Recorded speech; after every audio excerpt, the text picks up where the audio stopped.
പഴയ നിയമത്തിൽ സൃഷ്ടികർത്താവായ യഹോവ, പുതിയ നിയമത്തിൽ യഹൂദ ഗോത്രത്തിലെ സിംഹം, വെളിപ്പാടിലെ ഇടിനാദവും സർവശക്തനും അഗ്നിജ്വാലയ്ക്കൊത്ത കണ്ണുള്ള ആമേൻ എന്നുള്ളവൻ അരുളി ചെയ്യുന്നതെന്തെന്ന് ചെവിയുള്ളവൻ കേൾക്കട്ടെ. നിന്റെ ആദ്യ സ്നേഹം വിട്ടുകളഞ്ഞു എന്നൊരു കുറ്റം നിന്നെക്കുറിച്ച് പറവാനുണ്ട്. നീ ഏതിൽ നിന്ന് വീണിരിക്കുന്നു എന്ന് ഓർത്ത് മാനസാന്തരപ്പെട്ട് സഭ ഒന്ന്, ആത്മാവ് ഒന്ന്, കർത്താവ് ഒരുവൻ, വിശ്വാസം ഒന്ന്, സ്നാനം ഒന്ന് എന്ന ഈ ആദ്യ വിശ്വാസത്തിലേക്ക് മടങ്ങി വരിക. ഇല്ലാഞ്ഞാൽ നന്നല്ല. ആമേൻ. മലാഖി പ്രവചന പുസ്തകം 4-ാമത്തെ അധ്യായം 5-6 ഭാഗം. നിൽക്കാൻ കഴിയുന്നവർ ദൈവവചനം വായിക്കുമ്പോൾ നിൽക്കുക. യഹോവയുടെ വലുതും ഭയങ്കരവുമായ നാൾ വരുന്നതിന് മുമ്പേ ഞാൻ നിങ്ങൾക്ക് ഏലിയ പ്രവാചകനെ അയക്കും. ഞാൻ വന്ന് ഭൂമിയെ സംഹാര ശബ്ദം കൊണ്ട് നിന്ദിപ്പിക്കാതിരിക്കേണ്ടതിന് അവൻ അപ്പന്മാരുടെ ഹൃദയം മക്കളോടും മക്കളുടെ ഹൃദയം അപ്പന്മാരോടും നിലപ്പിക്കും. പ്രാർത്ഥിക്കാം. കരുണയുള്ള കർത്താവേ, 2000 വർഷങ്ങൾക്ക് മുമ്പിൽ അങ്ങ് എഴുതി നിന്ന വചനം ഇപ്പോൾ ഇവിടെ നിവൃത്തിയായിക്കൊണ്ടിരിക്കുമ്പോൾ, അന്ത്യകാലത്ത് കർത്താവെ, 1-ാം നൂറ്റാണ്ടിൽ അപ്പോസ്തലന്മാരിലൂടെ തുടങ്ങിയ ഒരു വിശ്വാസം, ഒരു സ്നാനം, ഒരു കർത്താവ്, ഒരു ആത്മാവ്, ഒരു ഉപദേശം, ഒരു സഭ, ഭൂമിയിൽ എവിടെയെല്ലാം സഭ ഉണ്ടായിരുന്നാലും അതൊരിക്കലും ഒരു സഭ മറ്റൊരു സഭയ്ക്ക് വിരുദ്ധമാകാൻ പാടില്ല.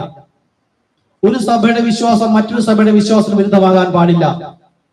ഒരു സഭയുടെ സ്നാനം മറ്റൊരു സഭയുടെ സ്നാനവുമായി വ്യത്യാസമാകാൻ പാടില്ല. സ്വർഗം ഭൂമിയിലേക്ക് മനുഷ്യർക്കായി തന്നിരിക്കുന്നത് പുതിയ നിയമസഭ വിശ്വാസികൾക്ക് ഒരേ ഒരു സ്നാനം, അത് കർത്താവായ യേശുക്രിസ്തു നാമത്തിൽ. ഒരേ ഒരു വിശ്വാസം, കാരണം കർത്താവായ യേശുക്രിസ്തു വിശ്വസിക്കുക എന്നാൽ നീ നിന്റെ കുടുംബം രക്ഷ പ്രാപിക്കും. ഒരു ആത്മാവിനെ തന്നിരിക്കുന്നു, അതാണ് ഏക ആത്മാവിനാൽ, എല്ലാവരും ഒരേ ആത്മാവിനാൽ. അപ്പോസ്തലന്മാരുടെ പഠിപ്പിച്ച വചനം കാലാന്തരത്തിൽ അത് തെറ്റിലായി പോകുമെന്നും ജനം തെറ്റായി പഠിപ്പിച്ച് സഭകൾ ഒന്നൊന്നിനോട് വ്യത്യസ്തമായി വിവിധ തരം ആയിരക്കണക്കിന് സഭകളായിരിക്കുമ്പോൾ ഇന്ന് വായിച്ച വേദഭാഗം 2000 വർഷങ്ങൾക്ക് മുമ്പേ കർത്താവ് നമുക്കായി എഴുതുന്നതാകുന്നു. കാരണം കർത്താവ് യേശുക്രിസ്തു തന്റെ മണവാട്ടിയെ ചേർക്കാൻ വരുന്നതിന് മുമ്പ് അപ്പോസ്തലന്മാരായ അപ്പന്മാരുടെ വിശ്വാസപ്രകാരം തന്ന ആ വിശ്വാസത്തിൽ നിന്ന് തെറ്റി നിൽക്കും എന്ന് കർത്താവ് മുന്നമേ കണ്ടിട്ടാകുന്നു ഈ വചനം എഴുതിയിരിക്കുന്നത്. അപ്പോൾ പലതരം സഭകളിലായിരുന്ന മാർത്തോമാ സഭയിലും CSIയിലും പെന്തക്കോസ്തിലും ബ്രദറൻ ചർച്ചും ഒക്കെയുമായിരുന്നു. കാലത്തികവിൽ കർത്താവ് ഈ കാലത്തിന്റെ വചനവുമായും വെളിപ്പാടുമായും മറ്റൊരുവനെ നമ്മുടെ അടുക്കിലേക്ക് അയച്ചപ്പോൾ ആ ശബ്ദം വന്ന വ്യക്തിയുടെ ശബ്ദമായിട്ടല്ല നാം കേട്ടത്, ദൈവ ശബ്ദമായി കേട്ടു. അതിന് ഒരേ ഒരു കാരണം, യേശു പറഞ്ഞു, എന്റെ ആടുകൾ എന്റെ ശബ്ദം കേൾക്കും, അത് തിരിച്ചറിയും. എന്റെ മുമ്പിൽ വന്നു നിൽക്കുന്ന ഒരു സഹോദരനാണോ സഹോദരിയാണോ എന്നുള്ളതല്ല, ആ അദ്ദേഹത്തിലൂടെ പറഞ്ഞ ദൈവത്തിന്റെ വചനം, പിതാവിന്റെ ഇഷ്ടം ചെയ്തുകൊണ്ട് അപ്പോസ്തലന്മാർ വഴി നടത്തി നമുക്കായി എഴുതപ്പെട്ടുന്ന വചനത്തിന്റെ ആ വിശ്വാസം തെറ്റിപ്പോയിരിക്കുന്നു. ഇന്ന് യേശു പറഞ്ഞിരിക്കുന്ന മത്തായി 13:30 പറഞ്ഞിരിക്കുന്ന അന്ത്യനാളിൽ യജമാനൻ ദൂതന്മാരെ അയച്ചിട്ട് ഗോതമ്പിനെ കളപ്പുരയിലേക്ക് ശേഖരിക്കുകയും കളകളെ തീക്കായി കൂട്ടിക്കെട്ടുകയും ചെയ്യുന്നു പറഞ്ഞതുപോലെ ഈ സഭകളെല്ലാം ഒന്നൊന്നിനോട് വ്യത്യസ്തമായി നിൽക്കുമ്പോൾ ബൈബിളിൽ തന്നെ രേഖപ്പെടുത്തിയിരിക്കുന്ന ഒരു വിശ്വാസമല്ല, സ്നാനമല്ല എന്ന് നമുക്ക് മനസ്സിലായപ്പോൾ, ഒരേ ആത്മാവിലല്ല എന്ന് മനസ്സിലായപ്പോൾ, ശരിയായത് ഏതാണോ അതിനോട് ചേർന്ന് നിൽക്കുന്ന കൂട്ടർ എപ്പോഴും വളരെ ചുരുക്കമായിരിക്കും.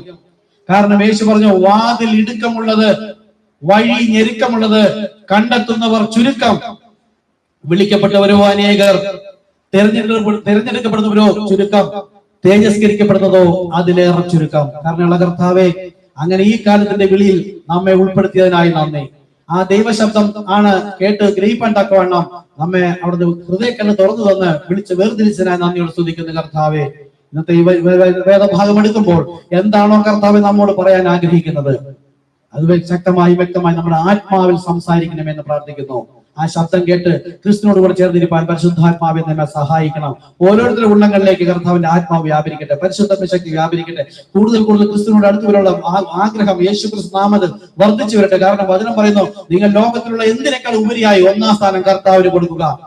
അപ്പോൾ നിങ്ങൾക്ക് വേണ്ടുന്ന എല്ലാം ഞാൻ പിന്നാലെ ചേർക്കും. നന്മയും കരുണയും നിന്റെ ആയുഷ്കാലം ഒക്കെയും നിന്നെ പിന്തുടരും. പക്ഷെ പിന്തുടരണമെങ്കിൽ ഞാൻ 1-ാം സ്ഥാനത്തായിരിക്കണം. എങ്കിൽ മാത്രമേ കർത്താവ് എന്റെ നന്മയൊക്കെയും എന്റെ പിന്നാലെ കൊണ്ടുവരികയുള്ളൂ. ഇന്ന് എന്റെ ജീവന്റെ മന്ന എനിക്കായി എന്നോട് സംസാരിക്കണം പ്രാർത്ഥിക്കുന്നു. യേശുക്രിസ്തു നാമത്തിൽ തന്നെ. ആമേൻ. ആമേൻ. ഇരിക്കാം, എല്ലാവർക്കും ഇരിക്കാം. Hallelujah, hallelujah. വേഗം വരുന്ന കർത്താവായ യേശുക്രിസ്തു നാമത്തിൽ നിങ്ങൾക്ക് എന്റെ സ്നേഹവന്ദനം. നമ്മൾ സഭയിലായിരുന്നു, സഭയിൽ ഇപ്പോഴായിരിക്കുന്നു. തിരുവചനത്തിലേക്ക് കടക്കുകയാണ്. തിരുവചനം എന്ന് പറയുമ്പോൾ തന്നെ ബൈബിളിൽ മറ്റൊരു കാര്യം പറയുന്നുണ്ട്. ശേഷം തിരുവെഴുത്തുകളെ തങ്ങളുടെ നാശത്തിനായി കോട്ടിക്കളയുന്നു എന്നൊരു വാക്യം കണ്ടിട്ടുണ്ടോ? പത്രോസിന്റെ ലേഖനത്തിൽ അവസാന ഭാഗത്തുണ്ട്. ശേഷം തിരുവെഴുത്തുകളെ അവർ തങ്ങളുടെ നാശത്തിനായി കോട്ടിക്കളയുന്നു. അപ്പൊ തിരുവെഴുത്തുണ്ട്, ശേഷം തിരുവെഴുത്തുണ്ട്. അപ്പൊ തിരുവെഴുത്ത് എന്താണ്? ശേഷം തിരുവെഴുത്ത് എന്താണ്? യോഹന്നാൻ എഴുതിയ സുവിശേഷം 14-ാമത്തെ അധ്യായം 12 മുതൽ വായിച്ചാൽ അവിടെ യേശു തിരുവെഴുത്തുകളെ പറയുന്നുണ്ട്. യേശു പറഞ്ഞ കാര്യമാണ് തിരുവെഴുത്തുകൾ. തിരുവെഴുത്തുകളെ തിരിച്ചറിയേണ്ടതിന് അവരുടെ ഹൃദയക്കണ്ണ് തുറന്നു കൊടുക്കണമെന്ന ലൂക്കോസ് സുവിശേഷം 24-ാമത്തെ അധ്യായത്തിൽ കർത്താവ് ഉയർത്തെഴുന്നേറ്റ ശേഷം എമ്മോസിലേക്ക് പോകുന്നവരെ കണ്ടപ്പോൾ പറഞ്ഞത് തിരുവെഴുത്തുകളെ തിരിച്ചറിയേണ്ടതിന് അവരുടെ ഹൃദയക്കണ്ണ് പ്രകാശിപ്പിക്കണമേ. അപ്പോൾ എന്താണ്? വെളിപ്പാട് തിരിച്ചറിയാനല്ല, ശേഷം തിരുവെഴുത്തുകളെ തിരിച്ചറിയാനും അല്ല. അതെന്താണെന്ന് ആ വാക്ക് പറയുമ്പോൾ തന്നെ എനിക്ക് ക്രിസ്തുവിൽ മറഞ്ഞിരിക്കുന്ന സത്യം എന്റെ ഹൃദയത്തിൽ വരണം. ആമേൻ എന്നാണ്. കാരണം തിരുവെഴുത്ത് ദൈവവചനമാണ്. നമ്മുടെ കയ്യിലിരിക്കുന്ന ദൈവവചനമാണ് തിരുവെഴുത്ത്. ഈ തിരുവെഴുത്തിനകത്ത് പറഞ്ഞിരിക്കുന്ന കാര്യങ്ങൾ മുഴുവനും ഉപമയായും സാദൃശ്യമായും ഗൂഢമായും മർമ്മമായിട്ടാണ് പറഞ്ഞിരിക്കുന്നത്. ഭൂമിയിലെ എത്ര വലിയ ബുദ്ധിമാനായാലും ഈ ദൈവവചനം വായിച്ചിട്ട് ദൈവത്തിന്റെ ഹൃദയത്തിലിരിക്കുന്ന ഒരു നിരൂപണത്തെ അല്ലെങ്കിൽ ഉദ്ദേശത്തെ, മർമ്മത്തെ ഗ്രഹിക്കാൻ കഴിയില്ല. ഞാനല്ല പറയുന്നത്, കർത്താവ് തന്നെ സംസാരിച്ചിരിക്കുന്നു. ജ്ഞാനികൾക്കും വിവേകികൾക്കും ദൈവം തന്റെ മർമ്മം മറച്ചു വച്ചിരിക്കുന്നു എന്നാണ്. അപ്പൊ തിരുവെഴുത്തിന് ഈ ബൈബിൾ കോളേജ് വഴിയായി എല്ലാ ജനങ്ങളും പഠിപ്പിക്കുന്നുണ്ട് അല്ലെ? ബൈബിൾ കോളേജ് തുടങ്ങാനായിട്ട് ഈ തിരുവെഴുത്തിൽ, ഞാൻ ആദ്യം തിരുവെഴുത്തിൽ തന്നെ പറയാം. ഈ തിരുവെഴുത്തിൽ എവിടെയെങ്കിലും ഒരുവൻ പരിശുദ്ധാത്മ പ്രാപിച്ച് അല്ലെങ്കിൽ പാസ്റ്ററോ അച്ഛൻ പട്ടം കിട്ടിയവരോ എവിടെയെങ്കിലും പോയി ബൈബിൾ കോളേജോ ഒരു സെമിനാരിയോ തുടങ്ങാൻ പറഞ്ഞതായി ഇതിനകത്തില്ല. അപ്പൊ ഇതിനകത്തില്ലാതെ എന്താ ബൈബിൾ പറഞ്ഞത്? യേശു പറഞ്ഞു അധികമായി വരുന്നതൊക്കെയും എവിടെ നിന്ന് വരുന്നു? ഞാൻ പറഞ്ഞ വിഷമം തോന്നുന്നില്ല. യേശു പറഞ്ഞു സാത്താനിൽ നിന്ന് വരുന്നു. അപ്പൊ ബൈബിൾ കോളേജ് സാത്താനിൽ എന്ന് പറയാൻ പറ്റുമോ? കേൾക്കുമ്പം ഒരു ശരിയാകുന്നില്ല തോന്നല്ലേ? ഒരു 9 വർഷം മുമ്പ് ഞാൻ ഈ വിഷയം സംസാരിച്ചു. ഹെഡിങ് ഇതായിരുന്നു, ബൈബിൾ കോളേജ് സാത്താന്യം. കേൾക്കുമ്പോൾ ഒരു പേടിയൊക്കെ തോന്നും. കേൾക്കുമ്പോൾ പേടി തോന്നില്ല. ശരിയായത് പറഞ്ഞു തന്നിട്ട് ഞാൻ വചനത്തിലേക്ക് പോകും. ബൈബിൾ കോളേജ് തുടങ്ങാൻ കർത്താവ് പറഞ്ഞിട്ടില്ല. അപ്പോൾ ഈ സഭകൾ ബൈബിൾ പറയുന്നു, നമ്മൾ വായിച്ചു എഫേസ്യ ലേഖനം 4-ാമത്തെ അധ്യായം എന്ന കാര്യം പഠിപ്പിക്കുന്നതിലേക്ക് വരാം. അത് മനസ്സിലായാലേ ഇപ്പൊ വായിച്ച വചനം മനസ്സിലാവുള്ളൂ. അന്ത്യനാളിൽ തെറ്റി നിൽക്കുന്ന സഭകൾ, അനേക സഭകൾ തെറ്റിലാണെന്ന് അവരറിയുന്നില്ല. ഇപ്പൊ ഞാൻ പെന്തക്കോസ്ത് സഭയിലെ പാസ്റ്ററായിരുന്നു. നിങ്ങളിൽ പലരും പല പല സഭകളിലായിരുന്നു. അവിടെ ആയിരുന്നപ്പോൾ നമ്മുടെ വിശ്വാസം എന്താണ്? ഞാൻ കറക്റ്റാണ്, ശരിയായ വഴിയിലാണ്, ശരിയായ സഭയിലാണ്, ശരിയായ വിശ്വാസത്തിലാണ്, ശരിയായ സ്നാനത്തിലാണ്. കർത്താവ് വരുമ്പോൾ ഞാനും പോകും. അങ്ങനെ തന്നെ ആയിരുന്നല്ലോ. അതുകൊണ്ടാണ് നമ്മൾ അവിടെ ആയിരുന്നത്. പക്ഷെ കാലത്തികവിൽ കർത്താവ് തന്റെ വചനം മറ്റൊരു വ്യക്തിയിലൂടെ വന്നു പറയുകയും ബൈബിളിൽ നിന്ന് കാണിച്ചു തരികയും ചെയ്തപ്പോൾ ഞാൻ നിൽക്കുന്ന സഭ ഏതാണെന്ന് എനിക്ക് ബോധ്യമുണ്ടായിരുന്നു. ആ സഭയിലായിരിക്കുമ്പോൾ തന്നെ പലപ്പോഴും കർത്താവ് ഇവർ പറയുന്നത് പോലെ അല്ലല്ലോ ബൈബിളിൽ പറഞ്ഞിരിക്കുന്നത്, ഇതുമായി ശരിയായി പോകുന്നില്ലല്ലോ എന്നൊരു അന്വേഷണം നമ്മുടെ ഉള്ളിൽ ഉണ്ടായിരുന്നു. ആ അന്വേഷണം എങ്ങനത്തെ അന്വേഷണമായിരുന്നു? വെറുതെ ഉള്ള അന്വേഷണമല്ല. സാധാരണ എല്ലാവരും ഞായറാഴ്ച വരും, ബൈബിൾ എടുത്ത് നോക്കും, പാസ്റ്റർ എന്തെങ്കിലും പറയും, ചിലപ്പോൾ കുറിച്ചെടുക്കും, പിന്നെ ആ ബൈബിൾ എടുക്കുന്ന അടുത്ത ഞായറാഴ്ച ആയിരിക്കും, ഇല്ലെങ്കിൽ സന്ധ്യക്ക് പ്രാർത്ഥിക്കാനായിരിക്കും. അന്ന് കേട്ട വചനത്തെ കുറിച്ച് പലരും ധ്യാനിക്കാറില്ല. അതിനെ തന്നെ ധ്യാനിക്കുന്നവൻ മനനം ചെയ്യുക എന്നാണ്. മനനം ബുദ്ധിയിൽ വരുന്നതാണ്. ധ്യാനം എന്ന് പറയുന്നത് ആത്മാവിൽ വരുന്നതാണ്. എന്റെ ആത്മാവും ക്രിസ്തുവിന്റെ ആത്മാവുമായി ചേർന്നിരുന്നുകൊണ്ട് ഇന്ന് ചർച്ചിൽ പഠിപ്പിച്ച വചനത്തിന്റെ ഉള്ളിലുള്ള ആത്മീക വെളിപ്പാട് എനിക്ക് അവിടെ നിന്ന് പറഞ്ഞ പ്രസംഗത്തിന്റെ ആ പൊരുൾ പറഞ്ഞിട്ട് എനിക്ക് തൃപ്തിയായില്ല കർത്താവേ, എനിക്ക് കുറച്ചുകൂടെ അറിയണം. അത് പറഞ്ഞു പോയപ്പോൾ കർത്താവ് ഒരാശയം എന്റെ ഉള്ളിലൂടെ പറഞ്ഞു പോയി. അത് അവിടെ പുരോഹിതനോട് കേട്ടതുമില്ല. അപ്പോൾ ഞാൻ അറിയാതെ കർത്താവിന് സ്തോത്രവും പറയും, സ്തുതിയും പറയും. അതാണ് എന്റെ മന്ന. ഒരുപക്ഷെ പുരോഹിതനിലൂടെ കർത്താവ് പറഞ്ഞില്ലെങ്കിലും നിങ്ങളിവിടെ വന്നിരിക്കുന്നത് ജാഗ്രതയോടെ അന്വേഷിക്കാനാണ്. അന്വേഷിക്കുന്നവന് കിട്ടും. ദൈവം സ്നേഹിക്കുന്നവരുമുണ്ട്, ദൈവത്തെ സ്നേഹിക്കുന്നവരുണ്ട്. ദൈവത്തെ സ്നേഹിക്കുക, നമ്മൾ ദൈവത്തെ അങ്ങോട്ട് സ്നേഹിക്കുകയാണ്. അങ്ങനെയുള്ളവർക്ക് ലഭിക്കുന്നത് സകലതും നന്മയ്ക്കായി കൂടി വ്യാപരിക്കും. വാക്കെന്താണ്? നന്മയ്ക്കായി എന്നല്ല, നിത്യജീവനായി കൂടി വ്യാപരിക്കുമെന്നല്ല. നന്മ എന്ന് പറയുമ്പോൾ ഈ ലോകത്ത് ജീവിക്കാൻ വേണ്ടുന്ന എല്ലാ കാര്യങ്ങളും മറ്റുള്ളവർ കാണുമ്പോൾ നല്ലതെന്ന് പറയാൻ തക്കവണ്ണം എല്ലാം നന്മയ്ക്കായി കൂടി വ്യാപരിക്കും. എന്ത്? നമ്മൾ ദൈവത്തെ അങ്ങോട്ട് സ്നേഹിക്കുമ്പോൾ ദൈവം നമുക്ക് നന്മകൾ ഒരുക്കും, നിത്യജീവൻ ഒരുക്കുമെന്നല്ല. നിത്യജീവൻ ഒരുക്കണമെങ്കിൽ ഞാൻ എന്നെ തന്നെ ദൈവവചനപ്രകാരം ക്രിസ്തുവിന് വിറ്റ്, ഇനി ഞാനല്ല, എന്റെ ബുദ്ധി പറയുന്നതല്ല, പാസ്റ്റർ പറയുന്നതല്ല, ബൈബിൾ കോളേജ് പറയുന്നതല്ല, വിശ്വാസികൾ എന്ന് പറയുന്നവർ പറയുന്നതല്ല, ദൈവവചനത്തിൽ നിന്ന് പരിശുദ്ധാത്മാവ് എന്നോട് സംസാരിക്കണം. പരിശുദ്ധാത്മാവ് എന്നോട് സംസാരിക്കണമെങ്കിൽ ബൈബിൾ കോളേജിൽ പോകാനൊന്നും ബൈബിൾ പറയുന്നില്ല. ഒരു സഭ വേണം, ഒരു മനുഷ്യനെ ആശ്രയിക്കാനല്ല. മനുഷ്യരിൽ ആശ്രയിക്കുന്നതിനേക്കാൾ യഹോവയിൽ ആശ്രയിക്കുന്നത് നല്ലത്. ആ യഹോവയാണ് ഇന്ന് നമ്മുടെ ഉള്ളിൽ വരുന്ന പരിശുദ്ധാത്മാവ്. അപ്പൊ പരിശുദ്ധാത്മാവ് പ്രാപിക്കുവാൻ ബൈബിൾ വചനം നമ്മോട് ആവശ്യപ്പെടുന്നത് ഓരോരുത്തർ മാനസാന്തരപ്പെട്ട് തങ്ങളുടെ പാപങ്ങളുടെ മോചനത്തിനായി പിതാവ്, പുത്രൻ, പരിശുദ്ധാത്മാവ് എന്ന് പറഞ്ഞുകൊണ്ട് സ്നാനപ്പെടാനല്ല, കർത്താവായ യേശുക്രിസ്തു നാമത്തിൽ സ്നാനപ്പെടുവിന് എന്താണ് ബൈബിൾ പറയുന്നത്? നമുക്ക് പിതാവുണ്ട്, നമ്മുടെ പിതാവിന്റെ പേര് പിതാവ് എന്നല്ല. നമുക്ക് പുത്രനോ പുത്രിയോ ഉണ്ട്, പുത്രിയുടെ പേര് പുത്രി എന്നല്ല, പുത്രന്റെ പേര് പുത്രൻ എന്നല്ല.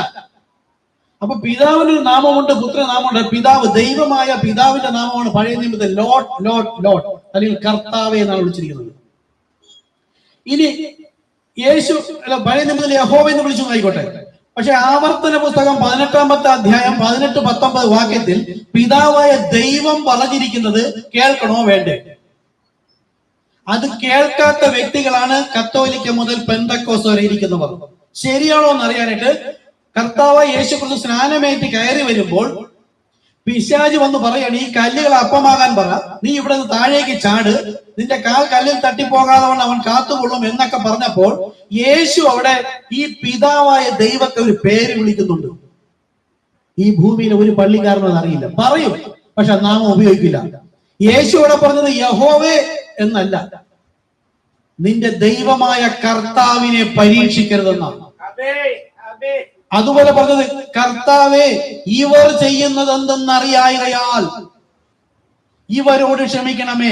അപ്പം യേശു പിതാവായ ദൈവത്തെ വിളിച്ചിരിക്കുന്നത് കർത്താവേ എന്നാണ്. അപ്പൊ ഏതൊരു പുതിയ നിയമസഭാ വിശ്വാസിയും ആ വാക്യത്തിൽ ഉറച്ചില്ല എങ്കിൽ അവൻ ക്രിസ്തുവിനുള്ളവനല്ല. കാര്യം യേശുവിനെ ശ്രദ്ധിച്ച് കേൾക്കുന്നവരാണ് ഇവരെല്ലാം. അതുകൊണ്ടാണ് അപ്പോസ്തലൻ പറഞ്ഞ സ്നാനം നമുക്ക് വേണ്ട, യേശു പറഞ്ഞത് മതി എന്ന് പറയുമ്പോൾ അതേ യേശു തന്നെ പിതാവിന്റെ പേര് പറഞ്ഞിരിക്കുന്നു, കർത്താവ്, നിന്റെ ദൈവമായ കർത്താവ്, യഹോവയായ കർത്താവ്. അപ്പോൾ പുത്രന്റെ പേര്, നിങ്ങൾ പുത്രന്റെ നാമത്തിൽ പ്രാർത്ഥിക്കാൻ പറഞ്ഞാൽ ഈ ഭൂമിയിലെ ഒരു സഭകളും രാവിലെ മക്കൾ സ്കൂളിൽ പോകുമ്പോഴോ മക്കളെ നിങ്ങള് പുത്രൻ അനുഗ്രഹിക്കട്ടെ എന്നാരും പറയാറില്ല. യേശു നാമത്തിൽ അനുഗ്രഹിക്കട്ടെ എന്ന് പറയാറുള്ളൂ. പുത്രന്റെ നാമത്തിൽ ഭൂതം പുറത്തു പോ എന്ന് പറയാറില്ല. പുത്രന്റെ നാമത്തിൽ എന്ന് പറയാ നമ്മളെ പുത്രന്റെ നാമം പറയും, യേശു എന്ന് പറയും. അപ്പൊ ഇതൊക്കെയും പറയാൻ തക്കവണ്ണം അവർക്ക് അറിയാമെന്നുള്ളത് കർത്താവ് കണ്ടു കഴിഞ്ഞു. പക്ഷേ സ്നാനം എന്ന വിഷയം വരുമ്പോൾ പിതാവിന്റെയും പുത്രന്റെയും പരിശുദ്ധാത്മാവിന്റെയും നാമത്തിൽ സ്നാനപ്പെടുത്താൻ പറയുമ്പോൾ ഇതേ കർത്താവിനെ തന്നെ നിഷേധിച്ചുകൊണ്ട് ആ പിതാവിന്റെ നാമം കർത്താവ് എന്ന് യേശു പറഞ്ഞിട്ടുണ്ട്, അത് അവർ ഉപയോഗിക്കില്ല. മത്തായി 1:21 വ്യക്തമായി പറയുന്നു പുത്രന്റെ നാമം യേശു. ലൂക്കോസ് സുവിശേഷം 1:31 പറയുന്ന കന്യക ഗർഭിണി ഒരു മകനെ പ്രസവിക്കാം, അവന് യേശു എന്ന് പേരിടണം. അപ്പൊ പിതാവ് ദൂതൻ മുഖാന്തരം അറിയിച്ചത് പുത്രന്റെ നാമം യേശു. അപ്പോൾ പരിശുദ്ധാത്മാവിന്റെ നാമം ക്രിസ്തു. ഇത് ആക്ഷരിക നാമം, ഇത് ആത്മീക നാമം. അപ്പൊ ഈ ആത്മീക നാമത്തിൽ പുതിയ നിയമസഭ കെട്ടപ്പെടണമെന്ന് പറഞ്ഞപ്പോൾ യേശു പറഞ്ഞതിനെ കേൾക്കാതെ യേശു പറഞ്ഞത് മതി എന്ന് പറഞ്ഞപ്പോൾ അവർക്ക് എന്തറിയില്ല?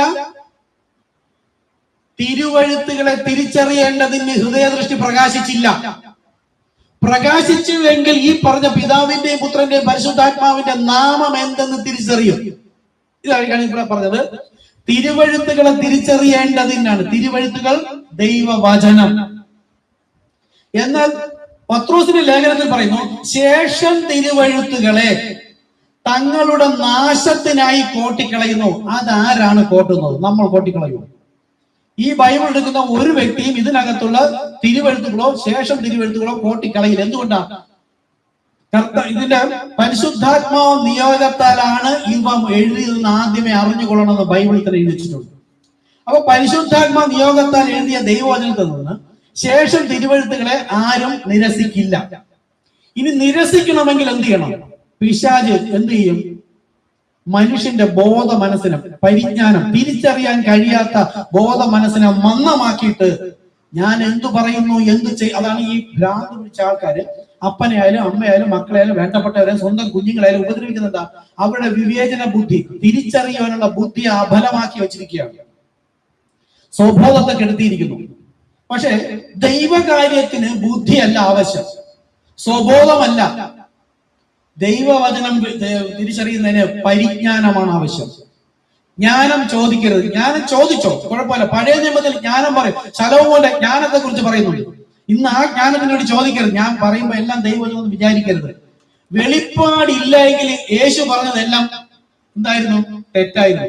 എന്നെ തിന്നുന്നവൻ എന്മൂലം ജീവിക്കുന്ന പറഞ്ഞപ്പോ അവര് എന്തു പറഞ്ഞു? നിന്നെ തിന്നാനോ? സ്വർഗം നിറങ്ങി വന്ന അപ്പ ഞാനാവുന്ന എന്റെ രക്തം കുടിക്കണം എന്ന് പറഞ്ഞു. നിന്നെ കുടിക്കാനോ? അതുപോലെ പോകരുത്. ഞാൻ അതിലേക്ക് വരെ ബൈബിൾ പറഞ്ഞ കാര്യത്തിലേക്ക്. അപ്പോ ശേഷം തിരുവഴുത്തുകൾ എന്ന് പറഞ്ഞാൽ ഈ ശേഷം തിരുവഴുത്തുകൾ അവർ തള്ളിക്കളയുന്നെങ്കിൽ എന്താണ് ശേഷം തിരുവഴുത്തുകൾ? യോഹന്നാൻ സുവിശേഷം 14-ാമത്തെ അധ്യായം 12-ാമത്തെ വാക്യം മുതൽ പറയുന്നു, എനിക്ക് യേശു ഒരുപാട് കാര്യങ്ങൾ ശിഷ്യന്മാരെ പഠിപ്പിച്ചു. എനിക്ക് ഇനിയും വളരെ നിങ്ങളോട് സംസാരിക്കാനുണ്ട്. അപ്പോ ഞാൻ ഒരു വ്യക്തിയെ വിളിച്ചു, ഇപ്പൊ സക്കായി ബ്രദറിനെ വിളിച്ചിട്ട് കുറെ കാര്യം, മുഴുവൻ കാര്യങ്ങളും അറിയിച്ചു കൊടുക്കണമെന്ന് എനിക്ക് ഉദ്ദേശമുണ്ടെങ്കിലും വ്യക്തമായി പറയാതെ കുറച്ച് കാര്യങ്ങൾ പറഞ്ഞു കൊടുത്തിട്ട് ഞാൻ ബ്രദറിനോട് പറയാണ്, ബ്രദർ എനിക്ക് ഇനിയും കുറെ കാര്യങ്ങൾ നിങ്ങളോട് പറഞ്ഞാൽ. ആ വാക്യത്ത് വായിച്ചു നോക്കൂ. യേശു സംസാരിച്ചിരിക്കുന്ന യോഹന്നാൻ സുവിശേഷം 14-ാമത്തെ അധ്യായം 12 മുതൽ. എനിക്ക് ഇനിയും വളരെ, ലോകത്തോടല്ല, ക്രിസ്ത്യാനികൾ എന്ന് പറയുന്നവരോടല്ല, നിങ്ങളോട്. ഈ നിങ്ങൾ ആരാ? ദൈവത്താൽ വിളിച്ച് വേർതിരിക്കപ്പെട്ട അപ്പോസ്തലന്മാർ മാത്രം, നമ്മളോടല്ല. ഇപ്പൊ നമ്മളിത് കാണുന്നത്, നമ്മളാകുന്ന സമയമുണ്ട്. അവയൊന്നും തിരിച്ചറിയാതെ ഈ സഭകൾ ഇങ്ങനെ ഇരിക്കുന്നത് കൊണ്ടാണ് ജനം പെരുകുന്നത്. അപ്പൊ നിങ്ങളോട് സംസാരിക്കും, നിങ്ങളോട് പറയുവാനുണ്ട്. പക്ഷെ എപ്പോൾ പറയും? സത്യത്തിന്റെ ആത്മാവ് വരുമ്പോഴോ. അതായത് പരിശുദ്ധാത്മാവ്. പരിശുദ്ധാത്മാവ് വരുമ്പോൾ ഞാൻ പറഞ്ഞതിനെ ഓർമ്മപ്പെടുത്തി ഉപദേശിക്കുകയും എനിക്ക് പറയുവാനുണ്ടായ ഞാൻ ബാക്കി വെച്ച കാര്യങ്ങൾ പറയുകയും ചെയ്യും. അത് സത്യത്തിന്റെ ആത്മാവാണ് പരിശുദ്ധാത്മാവ് എന്നും പറഞ്ഞിട്ടുണ്ട്. കഴിഞ്ഞ പ്രാവശ്യം ഞാനിവിടെ വചനെടുത്തപ്പം എന്റെ പാസ്റ്ററാണ് ഇവിടെ ഇരുന്നത്, രാജൻ പീറ്റർ പാസ്റ്റർ. എന്നെ സ്ഥാനപ്പെടുത്തിയ പാസ്റ്ററുടെയും പാസ്റ്റർ വീട്ടിൽ വന്നപ്പോൾ ആ വിഷയം സംസാരിച്ചു. അപ്പൊ ഞാനിവിടെ പറഞ്ഞു, നമ്മൾ സുവിശേഷമല്ല അറിയിക്കേണ്ടത് എന്ന് പറഞ്ഞു. നിങ്ങൾ ആരെയും ശ്രദ്ധിച്ചോ? നമ്മൾ അറിയിക്കേണ്ടത് സത്യസുവിശേഷമാണ്. സുവിശേഷം എന്താണ്? യേശുവിനെ കുറിച്ചുള്ളത്. യേശുവിനെ കുറിച്ചുള്ളത് ബൈബിളിൽ വെച്ചിട്ടുണ്ട്. പക്ഷെ യേശു ക്രിസ്തു ആരാണ് എന്ന കാര്യമാണ് ഞാൻ അവനോട് പറഞ്ഞു കൊടുക്കേണ്ടത്. ലോകം പറയുന്നു പിതാവ് വേറെ, പുത്രൻ വേറെ, പരിശുദ്ധാത്മാവ് വേറെ എന്ന് പറയുമ്പോൾ എനിക്ക് വെളിപ്പെട്ടത് ഈ യേശു ക്രിസ്തു തന്നെയാണ് സൃഷ്ടികർത്താവായ ദൈവം. അത് ദൈവവചനത്തിൽ, തിരുവഴുത്തിൽ മറഞ്ഞിരുന്ന കാര്യം എനിക്ക് വെളിപ്പെടുമ്പോൾ അത് സത്യസുവിശേഷം. അത് ആരറിയിച്ചു?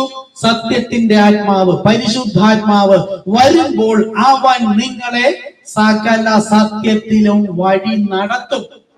പറഞ്ഞു തരുമെന്നോ സഭയെ കൊണ്ടിരുത്തുന്നോ നിങ്ങളെ അനുഗ്രഹിക്കുന്നല്ല, ഇറങ്ങി പുറപ്പെടാനും കർത്താവിന്റെ നാമത്തെ പറയുവാനും പ്രഘോഷിപ്പിക്കാനും താല്പര്യമുള്ളവരെ മാത്രം അല്ല, ദൈവവചനം വിശ്വസിച്ച് പ്രമാണിച്ചനുസരിക്കുന്നവനെ വഴി നടത്തും. എങ്ങോട്ട് വഴി നടത്തും? ക്രിസ്തുവിലേക്ക് വഴി നടത്തും, നിത്യതയിലേക്ക് വഴി നടത്തും, സ്വർഗീയടങ്ങളിലേക്ക് വഴി നടത്തും. അപ്പൊ വഴി നടത്തുമ്പോൾ വെളിപ്പെടാതെ മർമ്മമായും ഗൂഢമായും പറഞ്ഞിരിക്കുന്ന കാര്യം അവർക്ക് പറഞ്ഞു കൊടുത്താൽ വല്ലതും മനസ്സിലാവും. നമ്മൾ ഇതന്നെ ബൈബിൾ വായിച്ചോണ്ടിരുന്ന സഭകളിൽ ഇരുന്നപ്പോ എത്രയോ വർഷം സഭകളിൽ ഇരുന്ന് വചനം വായിച്ചു. കാലത്തികവിൽ കർത്താവ് നമ്മുടെ ഹൃദയക്കണ്ണ് പ്രകാശിപ്പിച്ചിട്ട് ഈ വന്ന വ്യക്തിയിലൂടെ ദൈവം സംസാരിച്ചപ്പോൾ വചനവുമായി ടാലിയായി പോയപ്പോൾ ആമേൻ കർത്താവേ ഇതാണ് ശരി. നമ്മൾ ആദ്യം എന്ത് ചെയ്യും? നമ്മുടെ സഭയിലെ വിശ്വാസികളോട് പറയും, പുരോഹിതരോട് പറയും, നമ്മുടെ കൂട്ടു സഹോദരങ്ങളോട് പറയും. അവരെന്ത് പറയും? നിന്നെ തെറ്റിച്ചിരിക്കുന്നു, പിശാച് ഉപദേശിച്ചിരിക്കുന്നത് ശരിയല്ല. പക്ഷെ എന്റെ ആത്മാവ് ക്രിസ്തുവിനോട് ചേരാൻ തുടിച്ചുകൊണ്ടേയിരിക്കും. ശരിയായത് വെളിപ്പെട്ട് കഴിഞ്ഞിരിക്കുന്നു. ശരിയായതോടെ നിൽക്കുമ്പോൾ വളരെ കുറച്ചു പേരായിരിക്കും. അപ്പൊ ഞാൻ സക്കായി ബ്രദറിനെ വിളിച്ച് കുറച്ച് കാര്യം പറഞ്ഞിട്ട് ബാക്കി പിന്നീട് പറയുമെന്ന് പറഞ്ഞ് ഞാൻ തന്നെ പറയാണ്.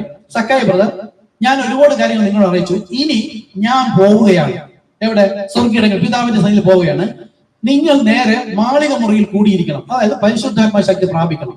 അതല്ലെങ്കിൽ ഞാൻ പറയണം, വൈകുന്നേരം 5 മണി വരെ കാത്തിരിക്കണം. 5 മണിക്ക് ഞാൻ ഒരാളിനെ അയക്കും എന്ന് ഒരു സ്ഥലത്ത് പറഞ്ഞിട്ടുണ്ട്. വേറെ അടുത്തെന്ന് പറയുന്നു, ഞാൻ പോയി മടങ്ങി വന്ന് എല്ലാ നാളും നിങ്ങളുടെ കൂടെ ഇരിക്കും, ഞാൻ നിങ്ങൾക്ക് വെളിപ്പെടുത്തി തരും എന്ന് പറഞ്ഞ പ്രകാരം സക്കായി ബ്രദർ വിശ്വസ്തയോടെ കാത്തിരുന്നാൽ ഈ ഇരുന്ന ദൈവം ആത്മാവായി തിരികെ വന്നിട്ട് ബ്രദറിനോട് ബാക്കി കാര്യം പറയും. ഇതാണ് ശേഷം തിരുവെഴുത്തുകൾ. എനിക്ക് ഒരുപാട് കാര്യങ്ങൾ പറയാനുണ്ടെന്ന് പറഞ്ഞു.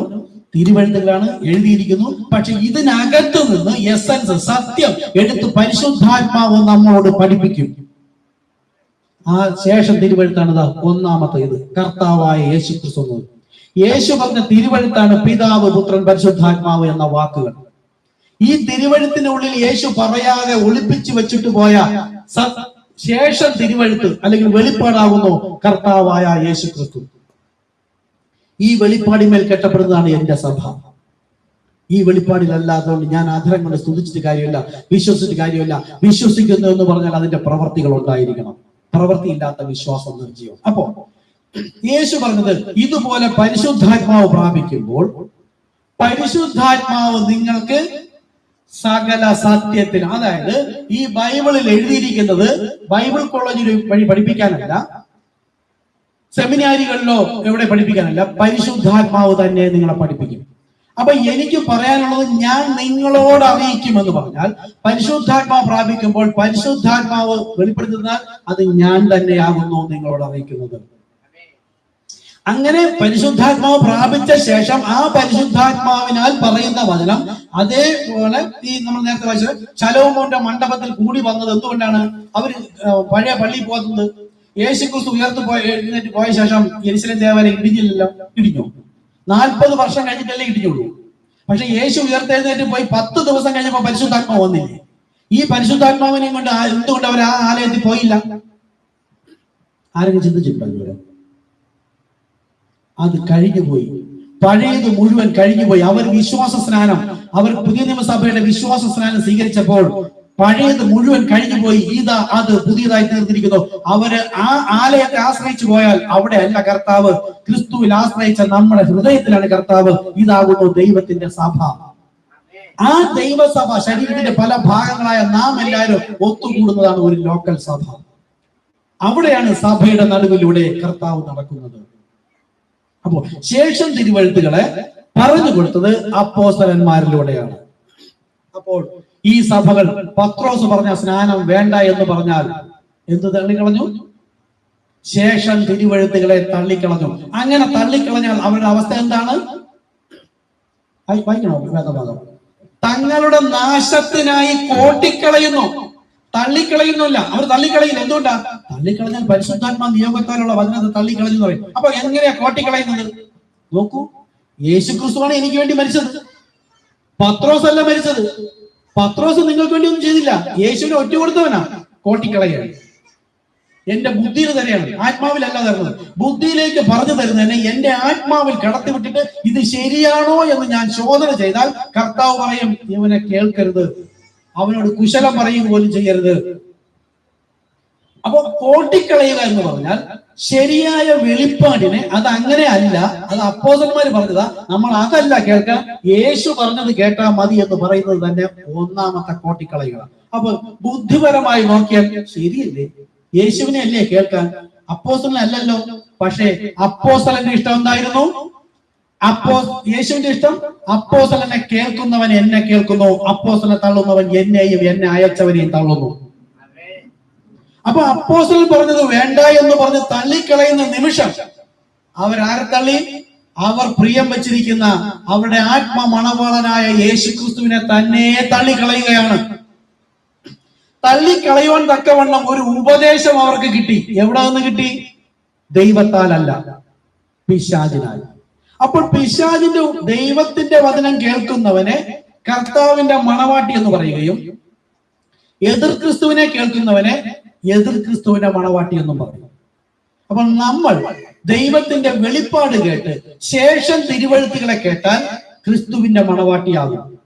അതല്ല ഇപ്പോൾ ഈ സഭയിൽ ഇരുന്നിട്ടും ഇതിനോട് വിരുദ്ധമായിട്ട് വചനം മതി എന്ന് പറഞ്ഞു പോയാൽ വചനത്തിനകത്ത് നിന്ന് കർത്താവ് എസൻസ് എടുത്ത് തന്നു കഴിഞ്ഞു, വെളിപ്പാട്. അപ്പോ ഒരു വ്യക്തി വന്നാൽ നമ്മെ തിരികെ ഏതിലേക്ക് കൊണ്ടുവരും? ശേഷം തിരുവെഴുത്തുകളിലേക്ക് കൊണ്ടുവരും. ശേഷം തിരുവെഴുത്തുകൾ എവിടെ നിന്ന് ലഭിച്ചു എന്ന് നമുക്കറിയാം. തിരുവെഴുത്തുകളിൽ നിന്ന് ലഭിച്ചു എന്നറിയാം. തിരുവെഴുത്തുകൾ എവിടെ നിന്ന് വന്നു? ദൈവത്തിൽ നിന്ന് വന്നു. അപ്പൊ ശേഷം തിരുവെഴുത്തുകളെ ദൈവത്തിന്റെ അരുളപ്പാടുകളായി നാം വിശ്വസിക്കുന്നു.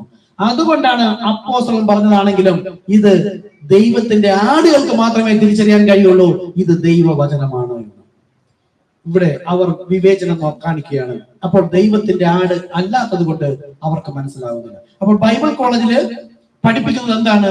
ശേഷം തിരുവെഴുത്തുകളെ കോട്ടിക്കളയുവാനുള്ള പ്രാക്ടീസ് ആണ് അവിടെ നടക്കുന്നത്. അതാ ഞാൻ പറഞ്ഞത്, പെന്തക്കോസ്തിന്റെ ഒരു ശുശ്രൂഷകനായിട്ട് ഞാൻ ഇരുന്നതാ.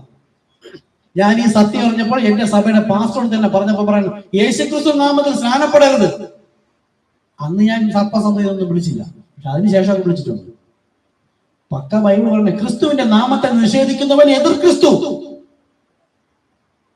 എന്റെ പപ്പ ഒരാവശ്യത്തിന് എന്നെ വിളിക്കുമ്പോ ഞാൻ അത് നിഷേധിച്ചിട്ട് പോകണമെങ്കിൽ ആലോചിച്ച് നോക്കൂ, എങ്ങനെ ഇരിക്കും? അപ്പോ പിതാവായ ദൈവം എന്റെ കർത്താവ് എന്ന് പറഞ്ഞു, ആ കർത്താവ് തന്നെ ഒരു നാമം നമുക്ക് നൽകിയിട്ട് ആ നാമത്തിലാണ് എന്തു പറയുവാനും ചെയ്യുവാനും എന്ന് പറഞ്ഞിട്ട് ആ സ്നാനം ആ നാമത്തിലായതുകൊണ്ട് വേണ്ട എന്ന് പറയുന്നത് ആരാണ്? സഭാ പുരോഹിതന്മാർ തന്നെയാണ്. ഈ ക്രിസ്ത്യാനികൾ എന്ന് പറയുന്ന പുരോഹിതന്മാർ, നിങ്ങൾ ആരോടെങ്കിലും കണ്ട് സംസാരിച്ചു നോക്കൂ. ഭൂമിയിലെ ഏതെങ്കിലും ഒരു പാസ്റ്ററോടോ വിശ്വാസികളോടോ ആരോട് വേണമെങ്കിലും നിങ്ങൾ സംസാരിച്ചു നോക്കൂ. സ്നാനം കർത്താവായ യേശുക്രിസ്തു നാമത്തിൽ നല്ല ബൈബിളിൽ എഴുതിയിരിക്കുന്നത്. അപ്പോഴവര് പറയും, മേലാൽ ഇതൊന്നും ഈ ഉപദേശം കൊണ്ടിങ്ങോട്ട് വരരുത്. അപ്പോൾ ഓർത്തുകൊള്ളുക, അവരുടെ ഉള്ളിലെ ആത്മാവ് വ്യത്യസ്തമാണ്. അപ്പോസ്തലന്മാരുടെ ഉള്ളിൽ നിന്ന് അതേ പരിശുദ്ധാത്മാവ് അല്ല. അപ്പോൾ ഇപ്പൊ നമ്മൾ വായിച്ച പ്രകാരം അന്ത്യനാളിൽ അപ്പോസ്തലന്മാരായ അപ്പന്മാരുടെ വിശ്വാസത്തിലേക്ക് മടക്കിക്കൊണ്ടുവരുന്ന കാര്യം, ഒരു വിശ്വാസം, ഒരു സ്നാനം, ഒരു കർത്താവ്, ഒരു ആത്മാവ്, ഒരു ഉപദേശം എന്ന് ബൈബിൾ പറഞ്ഞിരിക്കെ അങ്ങനെ അല്ലാതെ വ്യത്യസ്തമായി നിൽക്കുന്നത് കൊണ്ടാണ് ശരിയായ ഒന്നിലേക്ക് കടന്നു വരുവാൻ ദൈവം ആഗ്രഹിക്കുന്നത്. നമ്മൾ ആഗ്രഹിച്ചതല്ല. നമുക്ക് കർത്താവിന് വേണമെങ്കിൽ നമ്മെ ഈ സത്യങ്ങളെല്ലാം മനസ്സിലാക്കി തന്നിട്ട് ആ സഭയിൽ തന്നെ ഇരുത്താമായിരുന്നു. ഇപ്പൊ പെന്തക്കോസ്തിലേക്ക് വന്നവർ അതിനു മുമ്പ് ഏതെല്ലാം സഭകളിൽ ഇരുന്നവരായിരിക്കും അല്ലെ? CSIയിലും മർത്തോമയിലും സാലിഷ് ആർമിയിലും അല്ലെങ്കിൽ ലൂതറൻ സഭയിലും എവിടെയെങ്കിലും ഇരുന്നപ്പോഴായിരിക്കും സത്യം തിരിച്ചറിയുന്നത്. പെന്തക്കോസ്തിലോ എന്ന് പറഞ്ഞു അത് ശരിയെന്ന് അറിഞ്ഞിട്ട് ആ ശരിയാണ്, ഞാൻ സ്നാനപ്പെട്ടിട്ട് ഞാൻ CSI തന്നെ പോയിരുന്നോളാം എന്ന് നമ്മൾ ചിന്തിക്കൂ? ഇല്ല. അപ്പൊ ശരിയായതൊന്ന് മനസ്സിലായാൽ ആ ശരിയല്ലാത്തതിനെ വിട്ടുപേക്ഷിക്കണമെന്നത് ദൈവ ഇഷ്ടമാണെന്ന് എനിക്ക് ബോധ്യമായത് കൊണ്ടാണ് പിതാവിന്റെ ഇഷ്ടം ചെയ്യുന്നവരത്രേ സ്വർഗരാജ്യം പ്രാപിക്കുന്നത്. അപ്പൊ പിതാവിന്റെ ഇഷ്ടമാണ്. കർത്താവിന്റെ നാമത്തെ നോക്കൂ, യേശുക്രിസ്തു നാമത്തിൽ ഇവിടെ ആരെങ്കിലും വിവാഹം നടത്തുന്നു, നിങ്ങൾ ഇങ്ങനെ പരിശോധിച്ച് നോക്കുക. ഈ ക്രിസ്ത്യാനികൾ എന്ന് പറയുന്നവരുടെ വിവാഹത്തിന് പോകുമ്പോൾ നിങ്ങളൊന്ന് പരിശോധിച്ച് നോക്കുക. അവസാനം അവർ കരം പിടിച്ചു വെച്ചു കൊടുത്തിട്ട് കർത്താവായ യേശുക്രിസ്തു നാമത്തിൽ ഈ വിവാഹത്തെ ബന്ധിപ്പിക്കുന്നു എന്ന് അവർ പറയില്ല. പറഞ്ഞാൽ അവർക്ക് പിന്നെ ആ സഭയിൽ പൗരത്വം ഉണ്ടാവില്ല, പുറത്താക്കും. ആര് പുറത്താക്കും? പിശാച് പുറത്താക്കും. കാര്യം എന്താ? ഒരു നാമമേ ഉള്ളൂ എന്ന് പറഞ്ഞ ആ നാമം അവിടെ പറഞ്ഞു. ആ വിവാഹം യേശുക്രിസ്തു നാമം ചെയ്യില്ല. ഇനി ഒരു വ്യക്തി മരണപ്പെട്ടു പോയി, ആ മരിച്ച വ്യക്തിയെ കൊണ്ട് അടക്കുമ്പോഴും കർത്താവായ യേശുക്രിസ്തു നാമത്തിൽ ഈ ബോഡി ഇവിടെ അടക്കുന്നു എന്ന് അവർ പറയില്ല. പിന്നെ എന്ത് ക്രിസ്ത്യാനി? യേശുക്രിസ്തു നാമത്തിൽ സ്നാനപ്പെടുകയുമില്ല. അപ്പൊ അങ്ങനെ ഇരിക്കുന്ന ഒരു സഭയിൽ ഇരുന്നപ്പോൾ ശരിയായ വചനം ദൈവവചനത്താൽ വെളിപ്പാടിനാൽ കേട്ടു മനസ്സിലാക്കിയാൽ പിന്നെ ഞാൻ അവിടെ പോയിരിക്കുന്നുവെങ്കിൽ എന്താവും? ശീതോഷ്ണവാനാകും. ശരിയായത് മനസ്സിലാക്കുകയും പിന്നെ മരണത്തിലേക്ക് പോവുകയും ചെയ്യുന്നു. ശീതോഷ്ണവാനാകയാൽ ഞാൻ എന്റെ വായിൽ നിന്നും ഉമിഴ്ന്നു കളഞ്ഞു എന്നാണ്. വായ് എന്താണ്? ദൈവവചനം. ആ വചനവുമായിട്ടുള്ള അല്ലെ ക്രിസ്തുവുമായിട്ടുള്ള ബന്ധത്തിൽ നിന്ന് വേർപെടുത്തി കഴിഞ്ഞു. അപ്പൊ അങ്ങനെ ഈ അന്ത്യനാളിൽ തെറ്റി നിൽക്കുന്നവർ ബൈബിൾ കോളേജ് വഴി പഠിച്ചിട്ടും ഇന്നുവരെയും അവർക്കൊന്നും ഗ്രഹിച്ചില്ല എങ്കിൽ, ഞാനിത് 12-13 വിഷയങ്ങൾ സംസാരിച്ചിട്ടുണ്ട്. ബൈബിൾ കോളേജ് സാത്താന്യം എന്ന് പറഞ്ഞിട്ടുണ്ട്. അവർ തെറ്റായി പഠിപ്പിക്കുന്നതും ബൈബിളിൽ ശരിയായി കിടക്കുന്ന കാര്യങ്ങളും. ഇപ്പൊ എന്താ നോക്ക്, നമ്മുടെ സഹോദരിമാർ തലയിൽ തുണിയിടാറുണ്ടോ? ഇല്ലല്ലോ. നമ്മുടെ സഭയിലെ സഹോദരിമാർ തുണിയിടാറില്ല. എന്തുകൊണ്ടാണ്? ദൈവവചനം അരുതെന്ന് പറഞ്ഞിരിക്കുകയാണ്. കർത്താവിങ്കിലേക്ക് തിരിയുമ്പോൾ മൂടുപടം നീങ്ങിപ്പോകും. ക്രിസ്തുവിൽ മൂടുപടം നീങ്ങിപ്പോകും. ദൈവസഭയ്ക്ക് ഈ വക മര്യാദ ഇല്ല എന്ന് ബൈബിളിൽ എഴുതി വച്ചിരിക്കുമ്പോൾ അത് ഇട്ടുകൊണ്ടാണ് ഈ മണവാട്ടി എന്നും ഇപ്പോൾ കർത്താവ് വന്നാൽ സ്വർഗത്ത് പോകുമെന്ന് പറഞ്ഞ ഇവർ ഇടുന്നതെങ്കിൽ അവരുടെ ഉള്ളിൽ ആത്മാവ് വ്യത്യസ്തമാണ്. ഇനി ആരാണ് മൂടുപടം ആദ്യമായിട്ടിട്ടത്? മോശയാണ് ഇട്ടത്. മോശ എന്തിനാണ് ഇട്ടത്? ദൈവത്തിന്റെ തേജസ് മറ്റുള്ളവർ കാണാതിരിക്കാനാണ് ഇട്ടത്. 2 കൊരിന്ത്യർ 3-ാമത്തെ അധ്യായം വായിച്ചു നോക്കുക. മോശ മുഖത്ത് മൂടുപടം ഇട്ടതുപോലെ അല്ല നമുക്കോ ദൈവത്തിന്റെ തേജസ് നമ്മുടെ മുഖത്ത് കണ്ണാടി പോലെ പ്രതിബിംബിക്കേണ്ടതിന് മൂടുപടം വേണ്ട എന്ന് പറയുന്ന അതേ തിരുവഴുത്താണോ അവർ വിശ്വസിക്കുന്നത്? അല്ല. പിന്നെ എങ്ങനെ ക്രിസ്ത്യാനിയാകും? അപ്പോ ഇതുപോലെ പല അനാചാരങ്ങൾ ഉണ്ടായിരുന്നിടത്ത് നിന്ന് കർത്താവ് നമ്മെ വിളിച്ച് യഥാർത്ഥ വിശ്വാസത്തിലേക്ക് കൊണ്ടുവരുവാൻ ദൈവം ഒരു വ്യക്തിയെ ഉപയോഗിച്ചു. ആ വ്യക്തിയുടെ പേരാണ് വില്യം മാരിയം ബ്രൻഹാം എന്നൊരു പേര്. അദ്ദേഹം ഈ വക കാര്യങ്ങളൊന്നും അറിയില്ലായിരുന്നു. നമ്മളെപ്പോലെ തന്നെ ബൈബിൾ വായിക്കുമ്പോൾ ഇങ്ങനെയല്ലേ വചനം പറഞ്ഞിരിക്കുന്ന കർത്താവ്, പക്ഷെ അവർ അങ്ങനെ അല്ലല്ലോ എന്ന ഒരു അന്വേഷണം, ആ അന്വേഷണം ജാഗ്രതയോടെയുള്ള അന്വേഷണമായിരുന്നു. അന്വേഷിക്കുന്നവൻ കണ്ടെത്തും.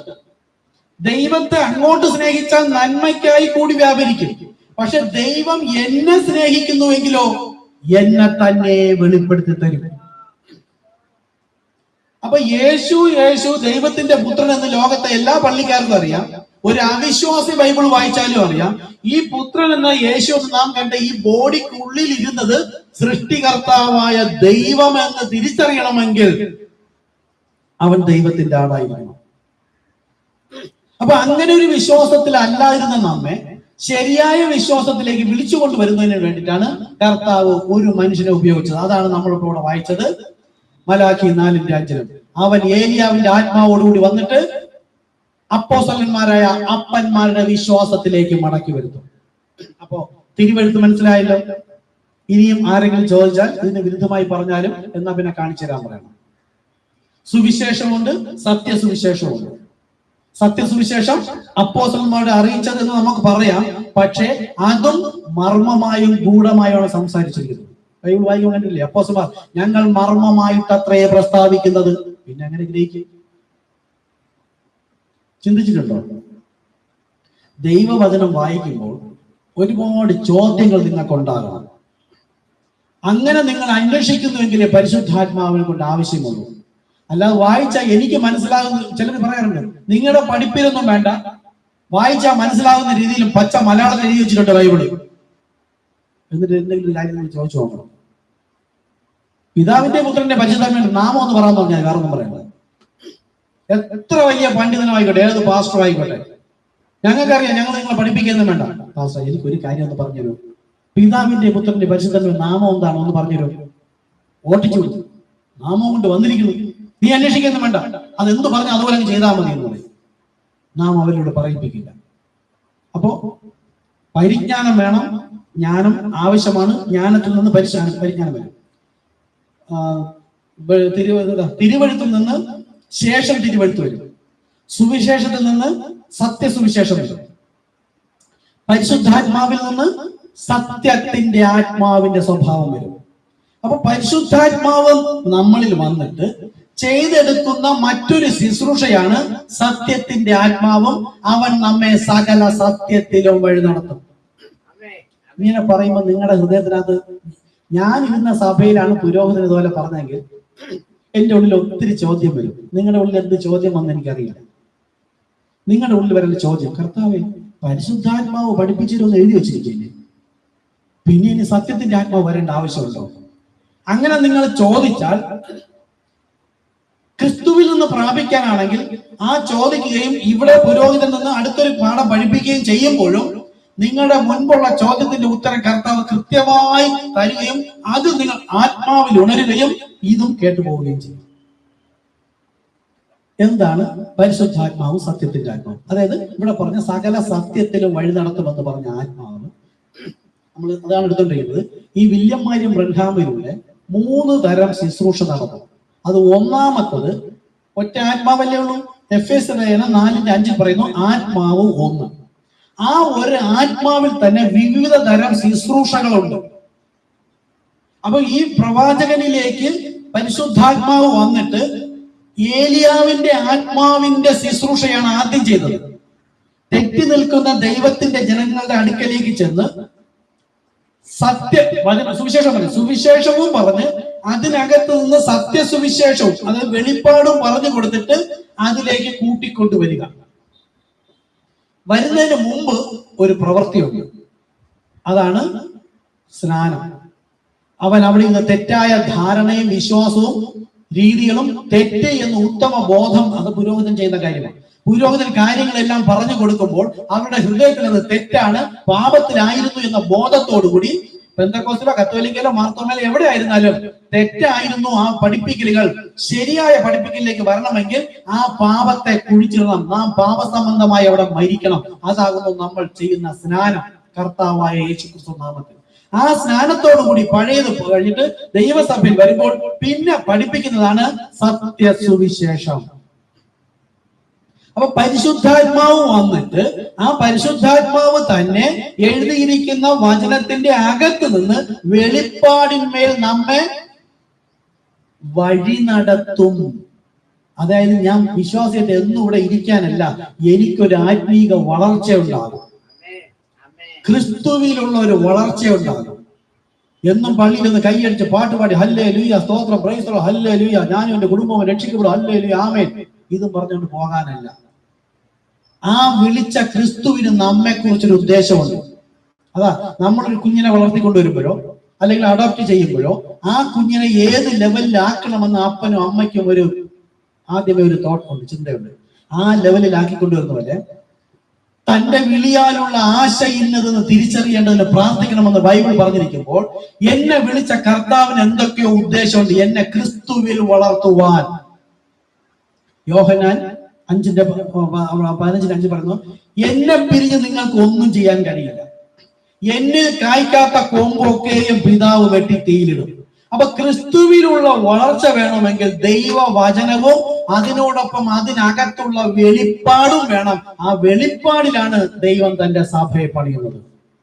വചനത്തിൽ സഭയെ പണിയൊന്ന് ബൈബിളിൽ വാക്യമില്ല. വെളിപ്പാടിന്മേൽ കെട്ടപ്പെട്ടതാണ് സഭ. അപ്പൊ തിരുവഴുത്തിനകത്ത് നിന്ന് വെളിപ്പെടുത്തി തരുന്ന ശേഷം തിരുവഴുത്തുകളിലാണ് ദൈവസഭ പണിയുവാൻ. അതാണ് ദൈവത്തിന്റെ ഫലം. ആ ആത്മീക വളർച്ചയുടെ ആത്മാവിനെയാണ് കർത്താവ് കൊണ്ടത്. ശരീരം മണ്ണിൽ നിന്നെടുത്തു മണ്ണിലേക്ക് പോകുന്നു. ആത്മാവ് ക്രിസ്തുവിനോട് കൂടെ ചെന്ന് എവിടെ ദൈവത്തോടൊപ്പം, ദൈവത്തിന്റെ തലയോളം, അതായത് ശരീരത്തോളം ക്രിസ്തുവിൽ, ഈ ഭൂമിയിലായിരുന്ന യേശു ക്രിസ്തുവിനോളം, ക്രിസ്തുവോളം. യേശു ക്രിസ്തുവിന്റെ തലയുണ്ടായിരുന്നു ദൈവം, അതോട് അല്ല, തലയോളം ക്രിസ്തുവിൽ വീണ്ടും ഒന്നായി ചേർക്കുകയാണ്. അപ്പൊ ആ ഒരു ലെവലിലേക്ക് വരണമെങ്കിൽ തെറ്റി നിൽക്കുന്ന നമ്മൾ യഥാസ്ഥാനത്താവുകയും വിശ്വാസ സ്നാനം സ്വീകരിച്ചിട്ട് ശേഷം തിരുവഴുത്തുകളെ ഭക്ഷിക്കണം. അതാകും നമ്മുടെ മെസ്സേജ് ബുക്ക്. പേപ്പർ കോഡായിട്ട് തന്നിട്ടുണ്ട്, അതായത് മെമ്മറി കാർഡിൽ പ്രസംഗം സ്റ്റോർ ചെയ്ത് തന്നിട്ടുണ്ട്. ദൈതലോടാണ് കർത്താവ് ഈ ബൈബിളിൽ നിന്ന് കർത്താവ് തന്നെ അതിന്റെ ശരിയായ വെളിപ്പാട് നൽകിയിരിക്കുന്നതാണ് നമ്മുടെ മെസ്സേജ് ബുക്ക്. കാണാത്തത് നോക്കിയോ, ബാക്കിലൊരു ലൈബ്രറി ആയിട്ട് ധാരാളം പുസ്തകം വെച്ചിട്ടുണ്ട്. 7 വർഷമായി 2-3 പേരാണ് എടുത്തുകൊണ്ട് പോയിട്ടുള്ളത്. കൊണ്ടുപോയത് പലരും കൊണ്ടുവന്നിട്ടില്ല. ലൈബ്രറി പോലെ വെക്കേണ്ടതാണ്. അത് എടുത്തോണ്ട് പോയി വായിച്ചിട്ട് തിരികെ കൊണ്ടുവന്ന് വെച്ചിട്ടാണ് അടുത്തെടുത്തോണ്ട് പോകേണ്ടത്. അത് അവിടെ തന്നെ ഇരിപ്പുണ്ട്. ഇത് നിങ്ങൾക്ക് തന്നിട്ടുണ്ട്, നിങ്ങൾ വീട്ടിൽ വെച്ച് വായിക്കുക. കേൾക്കേണ്ടതാണെങ്കിൽ നിങ്ങൾ കേൾക്കുക. പക്ഷേ ദൈവവചനം വായിച്ചു കൊണ്ടിരുന്നാൽ പരിശുദ്ധാത്മാവില്ലാതെ വെളിപ്പെടില്ല. ഈ പുരോഹിതന്മാരെല്ലാം പരിശുദ്ധാത്മാവ് ഉണ്ട് എന്ന് പറഞ്ഞിട്ട് എന്തുകൊണ്ട് ഏറ്റവും ചുരുങ്ങിയത് ഈ നാമം, പിതാവിന്റെ പുത്രന്റെ പരിശുദ്ധാത്മാവിന്റെ നാമം പോലെ മനസ്സിലാകാത്തത്? പിന്നെ എന്താ സഭ? അപ്പോ ഇവിടെ നമ്മൾ മടങ്ങി വരുന്നത് അപ്പോസ്തലന്മാരായ അപ്പന്മാരുടെ വിശ്വാസത്തിലേക്ക്. കഴിഞ്ഞ പ്രാവശ്യം എടുത്ത് നിർത്തിയ അവസാന ഭാഗം സഖരിയ 14:7. ഇത് തുടക്കം കഴിഞ്ഞ പ്രാവശ്യം പറഞ്ഞില്ല. യഹോവ മാത്രം അറിയുന്ന ഒരു ദിവസം വരുമെന്ന്. ആമേൻ. യഹോവയ്ക്ക് മാത്രമേ അറിയാവൂ തിരുവചനത്തിനകത്തുള്ള സത്യം എന്ത് എന്ന്. പക്ഷെ ഇവിടെ യഹോവ മാത്രം എന്ന് പറഞ്ഞാൽ ഈ യഹോവ തന്നെയാണ് പരിശുദ്ധാത്മാവ്. സങ്കീർത്തനം 68:8 വായിക്കുക. അവിടെ പറയുന്നു, ബദ്ധന്മാരെ വിടുവിച്ച് മുകളിലേക്ക് കയറി യാഹ് എന്ന ദൈവം അവിടെ വസിക്കേണ്ടതിന്. അതായത് ബദ്ധന്മാരെ വിടുവിച്ചാൽ അല്ലെങ്കിൽ വിശ്വാസ സ്നാനം സ്വീകരിച്ചാൽ അവിടെ വസിക്കുന്നതാര്? യഹോവ എന്ന ദൈവം. പക്ഷെ വസിക്കുന്നതാര്? പരിശുദ്ധാത്മാവ്. ദൈവം പറയുന്നത് ഇത് ഒന്നാണ്. ലോകം ഈ ബൈബിൾ കോളേജിലൂടെ പഠിച്ച പുരോഹിത വർഗം വിശ്വാസം പറഞ്ഞു അത് മൂന്നാമത്തെ ആളാണ് പരിശുദ്ധാത്മാവ്. അപ്പൊ ബൈബിൾ പറയുന്നതിന് നേരെ വിരുദ്ധമായിട്ടാണ് ബൈബിൾ കോളേജ് വഴിയായുള്ള പഠിപ്പീര്. അതുകൊണ്ടാണ് നമ്മൾ ആ സഭ വിട്ടത്. അത് ദൈവ ഇഷ്ടമാണ്, ദൈവത്തിന്റെ പ്രവൃത്തിയാണ്. ദൈവത്തിന്റെ നാമങ്ങൾ സ്തുതിക്കുക. നാം അറിയാതെ നമ്മൾ എപ്പോഴെങ്കിലും ആ സഭ വിട്ട് പോകുമായിരുന്നു. നമ്മൾ ആയിരുന്നിടത്തോളം നമുക്കത് തൃപ്തിയായിരുന്നു. എന്നാൽ ചില സമയത്ത് തൃപ്തിയാവാതിരിക്കുമ്പോൾ കർത്താവ് ശരിയായത് വെളിപ്പെടുത്തുന്നപ്പോൾ അത് വിട്ട് ഉപേക്ഷിക്കുക തന്നെ വേണം. അങ്ങനെ യഹോവ മാത്രം അറിയുന്ന ഒരു ദിവസം, അത് പകലുമല്ല രാത്രിയല്ല, ഇപ്പോഴാണ്.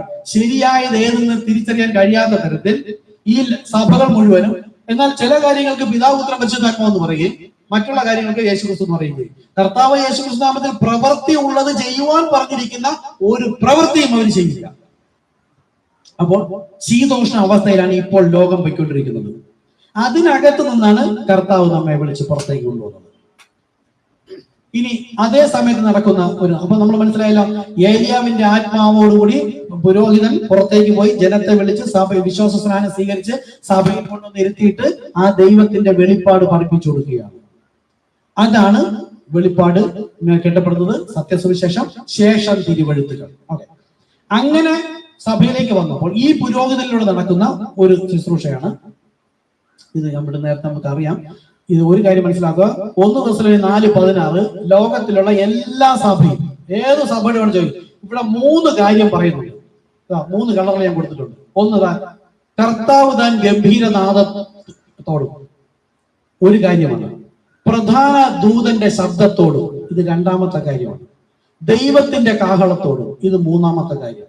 ഇത് മൂന്ന് സമയത്ത് നടക്കുന്നതാണ്. ഇതിന് ടൈമുണ്ട്, ഒരുമിച്ചല്ല നടക്കുന്നത്. ഈ കത്തോലിക്ക മുതൽ പെന്തക്കോസ്തുള്ള സകല സഭകളും എത്ര വലിയ പുരോഹിതന്മാരെടുത്ത് വെച്ചു, അവരെല്ലാം പറയുന്നത് കണ്ണിമയ്ക്കുന്നതിനുള്ളിലാണ് ഇത് നടക്കുന്നത്. ബോധ മനസ്സിനെ പിശാച് മന്ദമാക്കി വെച്ചിരിക്കുകയാണ്. അതാണ് ബൈബിൾ കോളേജ് വഴിയുള്ള പഠിത്തം. ഇത് 3 കാര്യം 3 സമയത്ത് നടക്കേണ്ടതാണ്. ഇവിടെ ഒരിക്കൽ എടുത്തതാണ്, ഞാൻ പിന്നീട് പറയാം. നമ്മൾ ഇപ്പൊ എടുത്തിരിക്കുന്ന വചനത്തിലേക്ക് തന്നെ വരാം. അപ്പൊ ഇത് മാത്രം മനസ്സിലാക്കുക. 1 Thessalonians 4:16 ഇത് 3 കാര്യം. ഒന്ന്, അന്ന് യേശു വരുന്നതിന് പെട്ടെന്ന് പറയാം, യേശു വരുന്നതിന് മുമ്പ് യോഹന്നാൻ സ്നാപകൻ ചെയ്ത കാര്യം, വിശ്വാസത്തിൽ നിന്ന് തെറ്റി നിന്നവരെ യഥാസ്ഥാനത്താക്കുവാനായി യോഹന്നാൻ സ്നാപകൻ വന്ന് ചെയ്തതാണ് കർത്താവ് താൻ ഗംഭീരനാദം. അതാണ് ഇന്ന് ഇപ്പോൾ നമ്മൾ പല സഭകളിലായിരുന്നപ്പോൾ ശരിയായ വിശ്വാസം അല്ലാത്തത് കൊണ്ട് ഇന്നത്തെ കർത്താവ് താൻ ഗംഭീരനാദമാണ്. നമ്മളോട് സുവിശേഷം അറിയിക്കുവാൻ ആരെയോ ദൈവം അയച്ച് അവർ വന്ന് സുവിശേഷം പറഞ്ഞ പ്രകാരമാണ് അന്ന് യോഹന്നാൻ സ്നാപകൻ ചിലരെ സ്നാനപ്പെടുത്തിയ സഭയിൽ ചേർന്നതുപോലെ ഇന്ന് നമുക്ക് മുമ്പായി വചനം പറഞ്ഞവർ നമ്മളായിരുന്ന സഭയിൽ അത് തെറ്റാണ് പഠിപ്പിക്കുന്നതെന്ന് പറഞ്ഞു തരികയും ബൈബിളുമായി നോക്കിയപ്പോൾ തെറ്റെന്ന് ബോധ്യമായപ്പോൾ നമ്മളെയും അവിടെ നിന്ന് വിളിച്ച് പുറത്തേക്ക് കൊണ്ടുവന്നു ഒരു വിശ്വാസ സ്നാനം സ്വീകരിച്ച് ദൈവസഭയിൽ കൊണ്ടുവന്നിരുത്തിയിരിക്കുന്നു. അപ്പൊ ഇതാണ് ഒന്നാമത്തെ വിളി. അന്ന് യോഹന്നാൻ സ്നാപകൻ വിളിച്ചു. രണ്ടാമത്, ഇന്നും തെറ്റി നിൽക്കുന്ന നമുക്ക് സഭകൾ അനേകം, നമുക്ക് അറിയാവുന്ന CSA, മാർത്തോമ, കത്തോലിക്ക, സാക്ഷ്യസഭ, ലൂഥർ മിഷൻ, സൗന്ദര്യ, യഹോവസാക്ഷികൾ എത്രയോ ഉണ്ട്.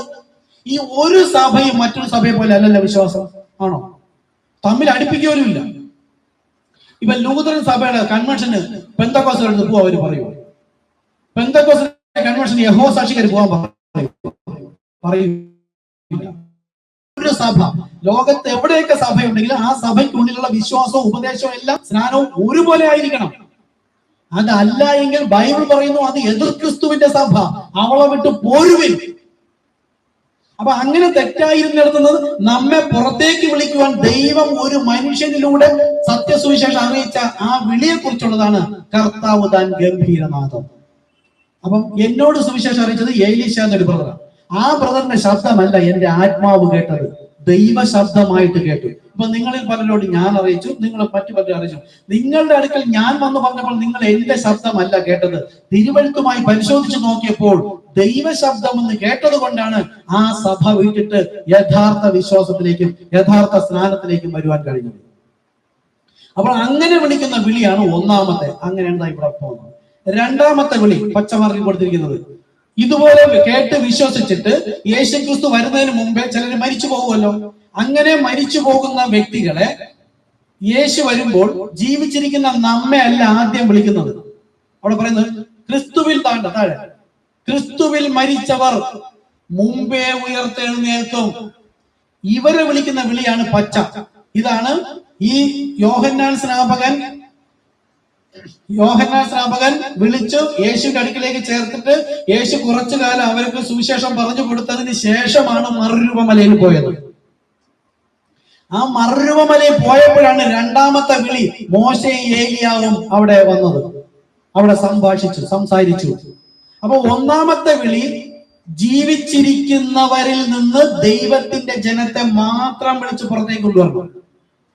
നമ്മൾ ഈ ബൈബിളിലുള്ള ഈ യേശുക്രിസ്തു എന്ന നാമത്തിന് പ്രാധാന്യം കൊടുത്തുകൊണ്ട് സഭകളിലേക്കാണ്. അപ്പൊ നമ്മളായിരുന്ന സഭയിലേക്ക് ശരിയായ വിശ്വാസം വന്നു പറഞ്ഞ് ജീവിച്ചിരിക്കുകയായിരുന്നു നമ്മൾ ഇപ്പോഴും ജീവിച്ചിരിക്കുന്നു. അപ്പൊ ഒന്നാമത്തെ ശ്രദ്ധിക്കണം, ഈ ഒന്നാമത്തെ ഡാർക്ക് കൊടുത്തിരിക്കുന്ന വിളി ജീവിച്ചിരിക്കുന്ന വ്യക്തിയെ സംഘടനാ സഭയെന്ന് വിളിച്ച് തെറ്റായിരിക്കുന്നിടത്തുനിന്ന് വിളിച്ച് ശരിയായതിലേക്ക് കൊണ്ടുവരുവാൻ ദൈവം വിളിക്കുന്ന വിളിയാണ് ഒന്നാമത്തെ വിളി. ഞാനൊക്കെ വന്നിട്ട് 17 വർഷമായി. കണ്ണിമയ്ക്കുന്നതിലൊന്നും സംഭവിച്ചില്ലല്ലോ. ഈ സഭ മുഴുവൻ പഠിപ്പിക്കുന്ന ഈ 3 കാര്യവും കണ്ണിമയ്ക്കുന്നതിനുള്ള നടക്കുമെന്ന തെറ്റാണത്. അപ്പൊ വിളിച്ച് യേശു യോഹന്നാൻ സ്നാപകന് യേശുവും വിളിച്ചു വന്നിട്ട് 3.5 വർഷക്കാലം യേശു ജീവിച്ചില്ലേ? അപ്പോഴൊന്നും സംഭവിച്ചില്ലല്ലോ. അതിനുശേഷം ഏകദേശം അവസാനമായപ്പോഴാണ് കർത്താവ് മറുരൂപമലയിലേക്ക് പോയത്. അവിടെ ചെന്നപ്പോഴാണ് രണ്ടാമത്തെ വിളി, ക്രിസ്തുവിൽ മരിച്ചവർ മുമ്പേ ഉയർത്തെഴുന്നേൽക്കും. അവിടെ യേശു രൂപാന്തരം സംഭവിക്കുന്നതിന് മുമ്പ് ക്രിസ്തുവിൽ മരിച്ചിരുന്ന പഴയ നിയമ വിശുദ്ധന്മാരായ മോശയും ഏലിയാവും ജീവനോടുകൂടി അവിടെ വന്നു. അവരോടാണ് യേശു സംസാരിച്ചപ്പോൾ പത്രോസ് പറഞ്ഞത്, കർത്താവേ ഇവിടെ 3 കുടിലുകൾ ഉണ്ടാക്കട്ടോ. അവിടെ മോശയും ഏലിയാവെന്ന് കണ്ടു. അപ്പൊ ക്രിസ്തുവിൽ മരിച്ചിരിക്കുന്നവർ ആദ്യ ഫലമായി വരുന്ന അവരെ കല്ലറ വിട്ട് ഇപ്പൊ ലാസറെ പുറത്തു വരിക എന്ന് പറഞ്ഞതുപോലെ ക്രിസ്തുവിൽ മരിച്ചിരുന്നവരെ പുറത്തേക്ക് വരുവാൻ വിളിക്കുന്ന വിളിയാണ് പച്ച പ്രധാന ദൈവദൂത ശബ്ദത്തോട്. ഞാൻ ഈ കളർ കൊടുത്തത് വ്യത്യസ്തമായി തന്നെ അറിയണം. നമ്മൾ ഈ സത്യം ആ സഭയോട് പറഞ്ഞാൽ അവർ അപ്പോഴും പറയും പിശാചിന്റെ ഉപദേശമായിട്ട് വന്നിരിക്കുന്നു. അപ്പൊ തിരിച്ചു ചോദിക്കണം, യോഹന്നാൻ വിളിച്ചു ചേർത്ത് യേശുവിന്റെ കൂടെ 3.5 വർഷം ഉണ്ടായിരുന്നപ്പോ അവിടെ ഒന്നും സംഭവിച്ചില്ലല്ലോ. മറുരൂപമലയിൽ പോയപ്പോഴും ഒന്നും സംഭവിച്ചില്ലല്ലോ. കണ്ണിമയ്ക്കുന്നതാണ് സംഭവിക്കുന്നതെങ്കിൽ അവിടെ ക്രിസ്തുവിൽ മരിച്ചിരിക്കുന്ന മോശയും ഏലിയാവും അവിടെ വന്നു. അവർ സംസാരിച്ചു നിയോഗിച്ചിരിക്കുന്നു. അപ്പോഴൊന്നും സംഭവിച്ചില്ലല്ലോ. കണ്ണിമയ്ക്കുന്നതിൽ ധാരാളം സമയം ഉണ്ടായിരുന്നല്ലോ. അത് കഴിഞ്ഞ ശേഷം യേശു രൂപാന്തരം സംഭവിച്ചു. അതായത് ഈ വന്നവർക്ക് രൂപാന്തരം സംഭവിക്കണം. അപ്പൊ കർത്താവ് ആ വിളി ശബ്ദം കേട്ട് പുറത്തു വരുന്ന സമയത്ത് യേശു രൂപാന്തരപ്പെട്ടു. വരുന്ന സമയത്ത് അവൻ ശുഭ്രവസ്ത്രമുള്ളവനായി, അവൻ തേജസ്സുള്ളവനായി. കർത്താവ് ആ ശബ്ദം അവർക്ക് വേണ്ടി അയച്ച ശേഷം അവർ വരുന്നതിന് മുമ്പേ ജീവിച്ചിരുന്നവർ രൂപാന്തരപ്പെടും. അവരതിലേക്ക് വിവരിക്കും. അതിനുശേഷം കണ്ണു തുറന്നപ്പോൾ യേശുവിനെ അല്ലാതെ മറ്റാരെയും കണ്ടില്ല. അപ്പോൾ എന്ത് ചെയ്തു? ഈ ക്രിസ്തുവിൽ ഉയർത്തും മുകളിലേക്ക് വന്നവന് ദൈവത്തിന്റെ കാഹളം, 3ാമത്തെ ശബ്ദം, കയറി വരിക എന്ന് കേട്ടു അവർ എടുക്കപ്പെട്ടു. ഇതാണ് കർത്താവ് ഈ 3 വിളിയെ ഈ ലോകം പരിശുദ്ധാത്മാവ് ഉള്ളവരാണ്. നമുക്ക് ഏദൻ തോട്ടത്തില് ഒരു വചനം തെറ്റായി വ്യാഖ്യാനിച്ചപ്പോൾ വിശ്വസിച്ചപ്പോൾ മരണം ഇന്നുവരെയും കടന്നു വരുന്നു. ഈ ആശുപത്രികൾ ഇങ്ങനെ കെട്ടിക്കൊണ്ടിരിക്കാൻ കാരണം ഏദൻ തോട്ടത്തിലുണ്ടായ ഒരു വചനത്തിന്റെ തെറ്റാണ്. കോപം, ദ്വന്ദ്വപക്ഷം, ഭിന്നത, അസൂയ, ജാരശങ്ക ഇതെല്ലാം ഉണ്ടാകാൻ കാരണം, കൊലയും കൊള്ളയും വ്യഭിചാരവും പിടിച്ചുപറിയും മോഷണം ഉണ്ടാവാൻ കാരണം ഏദൻ തോട്ടത്തിൽ ഒരു വചനം നിഷേധിച്ചപ്പോൾ. എങ്കിൽ ഈ ദൈവസഭ എന്ന് പറയുന്ന ഈ പെന്തക്കോസ്തും കത്തോലിക്ക മാർത്തോമ എല്ലാ സഭകളും എത്രയോ വചനങ്ങൾ തെറ്റ് പഠിപ്പിക്കുന്നു. ഇത്രയും പഠിപ്പിച്ചിട്ടും സകല സത്യത്തിലും വഴി നടത്തുന്ന ആത്മാവാണ് അവരിൽ ഇരിക്കുന്നതെന്ന് പറഞ്ഞിട്ട് ഈ സത്യത്തിന്റെ ആത്മാവ് എന്തുകൊണ്ട് നിങ്ങൾ പഠിപ്പിക്കുന്നത് തെറ്റെന്ന് പറഞ്ഞു കൊടുത്തില്ല? എന്റെ പപ്പ എന്നെ വേറൊരു വ്യക്തിയുടെ കയ്യിൽ അയക്കുകയാണ്, ഒരു സ്ഥലത്ത് കൊണ്ടാക്കാൻ. അപ്പൊ പപ്പ ഓഫീസിൽ പോയി, പപ്പയുടെ ഓഫീസിൽ എന്നെ കൊണ്ട് പോകണമെന്ന് പറഞ്ഞ് രാവിലെ പപ്പ ഒരാളിനെ അയക്കുകയാണ്. അദ്ദേഹത്തെ എന്നെക്കാളും അല്ലെങ്കിൽ എന്നെ പോലെ വിശ്വസിച്ചാലേ പപ്പയ്ക്ക് വിലപ്പെട്ടതായ എന്നെ അദ്ദേഹത്തിന്റെ കയ്യിൽ ഏൽപ്പിക്കുകയുള്ളൂ. അപ്പൊ എന്നെക്കാളും സ്നേഹിച്ചാൽ ആ വ്യക്തി എനിക്കൊരു ആപത്ത് വരുമ്പോൾ എന്നെ സംരക്ഷിച്ചിട്ട് എനിക്കുള്ള ആപത്ത് അദ്ദേഹം സ്വീകരിക്കും, എനിക്കുള്ള അടിയോ ഉപദ്രവമോ എന്ന് അദ്ദേഹം സ്വീകരിക്കും. ഇതാ യേശു ചെയ്തത്, നമ്മെക്കാൾ അധികമായി സ്നേഹിച്ച സ്നേഹം. അപ്പോൾ ആ വ്യക്തി കൂട്ടിക്കൊണ്ടു പോകും, പപ്പയുടെ ഓഫീസിലേക്ക് കൊണ്ടുപോകണം. ഞാൻ അദ്ദേഹത്തിന്റെ കൈ വിട്ടിട്ട് ഞാൻ വേറെ ഒരു വഴിക്കാണ് പോകുന്നതെങ്കിൽ ഈ വ്യക്തിയുടെ ഉള്ളിലിരിക്കുന്നത് സ്നേഹം എന്റെ പപ്പയോടാണ്, അദ്ദേഹത്തോട് ഞാൻ മറുപടി കൊടുക്കണം, ഈ മകനെ ഞാൻ അവിടെ ഏൽപ്പിക്കേണ്ടത് ആണ് എന്നാണ് ഇദ്ദേഹം വിചാരിച്ചിരിക്കുന്നതെങ്കിൽ ഇദ്ദേഹം കൈ ഞാൻ വിട്ടുപോയാലും എന്നെ തിരികെ പിടിച്ചോളൂ, അല്ലേ? ഇനി ഈ വ്യക്തി ഏൽപ്പിച്ചിട്ട് പോയി, ഞാൻ ഉദ്ദേശിക്കുന്നത് മനസ്സിലായോ? പരിശുദ്ധാത്മാവ് യേശു പോയ ശേഷം പരിശുദ്ധാത്മാവിനെ അയച്ചു. ആ പരിശുദ്ധാത്മാവ് മാളിക മുറിയിൽ നിന്ന് പ്രാപിച്ച ശേഷം ഈ പരിശുദ്ധാത്മാവ് നിങ്ങളെ എന്റെ അടുക്കൽ ചേർത്തുകൊള്ളുമെന്നാണ്.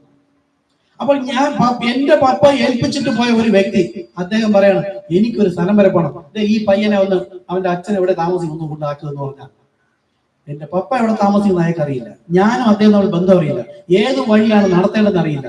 കുറെ സമയം കഴിയുമ്പോൾ ഞാൻ എങ്ങോട്ട് പോയാലും അയാൾക്കൊരു ബന്ധവുമില്ല, ആണോ? പക്ഷെ ശരിയായ ഉപദേശപ്രകാരം വഴി നടത്താൻ, ശരിയായ ഇടത്തേക്ക് എത്തിക്കുവാൻ തക്കവണ്ണം ഒരാളുടെ കയ്യിൽ ഏൽപ്പിച്ചാൽ ഞാൻ വിട്ടുപോയാലും അദ്ദേഹം എന്നെ പിടിക്കുന്നതിന് കാരണം എന്താ? ഏൽപ്പിച്ചവന് മറുപടി കൊടുക്കണം. കാണാതെ പോയ വ്യക്തിക്ക് ഞാൻ മറുപടി കൊടുക്കണം. അങ്ങനെയെങ്കിൽ യേശു പോയ ശേഷം മാളിക മുറിയിൽ കൂടിയിരുന്ന് ഈ അപ്പോസ്തലന്മാരിലൂടെ പരിശുദ്ധാത്മാവിനാൽ ദൈവത്തിന്റെ വചനം എഴുതി തന്നിട്ട് അവൻ നിങ്ങളെ അവസാനത്തോളം വഴി നടത്തും, സകല സത്യത്തിലും വഴി നടത്തും, എന്നെ പിരിഞ്ഞ് നിങ്ങൾക്ക് ഒന്നും ചെയ്യാൻ കഴിയില്ല എന്നെല്ലാം പറഞ്ഞിട്ട് ഈ സഭകൾ മുഴുവനും യേശു പറഞ്ഞ ശേഷം വന്ന അതേ പരിശുദ്ധാത്മാവാണ് ഈ ഉപദേശകന്മാരിൽ ഈ സഭകളിൽ ഇരിക്കുന്നതെങ്കിൽ നമ്മളാണ് ആട്, ദൈവത്തിന്റെ ആട്, അവരാണ് ദൈവം ഏൽപ്പിച്ചത് എന്നാണ് അവർ പറയുന്നത്. അങ്ങനെയല്ലേ പറയുന്നത്? ദൈവത്താൽ വിളിച്ച് വേർതിരിക്കപ്പെട്ടത്. ഞാൻ ഒരിക്കൽ ജോലി ഉണ്ടായിരുന്നു, ഞാൻ ജോലി വിട്ടു, അല്ലെങ്കിൽ ബിസിനസ് ഉണ്ടായിരുന്നു, അല്ലെങ്കിൽ ദൈവം എന്നോട് വന്നു, ഞാൻ അതെല്ലാം വിട്ടിട്ട് ഇപ്പോൾ കർത്തൃ സേവ ചെയ്യുന്നു, ദൈവം എന്നെ വിളിച്ചു കർത്താവിന്റെ സന്നിധിയിൽ നിന്ന് സുവിശേഷം ചെയ്യാനായിട്ട് എന്ന് പറഞ്ഞിട്ട് ഈ നമ്മളാകുന്ന ആടിനെ ആ വ്യക്തിയെ ഏൽപ്പിച്ചത് ദൈവമാണ് എങ്കിൽ ദൈവത്തിന്റെ ആത്മാവ് അവരിൽ ഉണ്ടായിരിക്കും.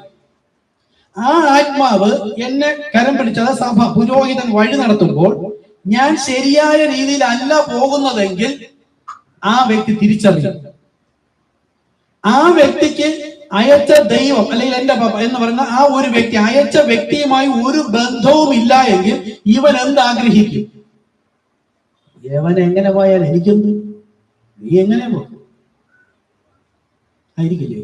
അങ്ങനെയെങ്കിൽ ഞാൻ ചോദിക്കട്ടെ, ഈ സഭയിലെ പുരോഹിത വർഗമെല്ലാം പരിശുദ്ധാത്മാവ് പ്രാപിച്ചിട്ട് കർത്താവായ യേശുക്രിസ്തു നാമത്തിൽ സ്നാനപ്പെടണമെന്ന് പച്ചയ്ക്ക് ബൈബിൾ എഴുതി വെച്ചിരിക്കുക 5 സ്ഥലത്ത് 4 സ്ഥലത്ത് വ്യക്തമായി പറയുന്നു. അപ്പോസ്തലപ്രവൃത്തി 2:38, 8:16, 10:48, 19:5 ഇത്രയും സ്ഥലങ്ങളിലും കർത്താവായ യേശുക്രിസ്തു നാമത്തിലാണ് സ്നാനമെന്നും അത് പാപമോചനത്തിനാണെന്നും പാപമോചനത്തിന് കർത്താവായ യേശുക്രിസ്തു ആണെന്നും ഗബ്രിയേൽ ദൂതന്മാർ മുഖാന്തരമായി മറിയടോ എന്ന് പറഞ്ഞപ്പോഴേ അന്നു മുതലേ പറയുന്നുണ്ട് ഒരൊറ്റ നാമമേ ഉള്ളൂ പാപമോചനം എന്ന് ഈ ബൈബിൾ വ്യക്തമായി പഠിപ്പിച്ചിട്ട് ഏതെങ്കിലും ഒരു സഭ ഈ പുരോഹിതൻ ദൈവത്തിന്റെ ഇടയനാണ്, ദൈവം ഏൽപ്പിച്ചവനാണ് എന്ന് പറയുന്ന ഈ പുരോഹിതന്മാർ ഏതെങ്കിലും ഒരു പുരോഹിതൻ യേശുക്രിസ്തു നാമത്തിൽ സ്ഥാനപ്പെടുത്തുന്നുണ്ടോ?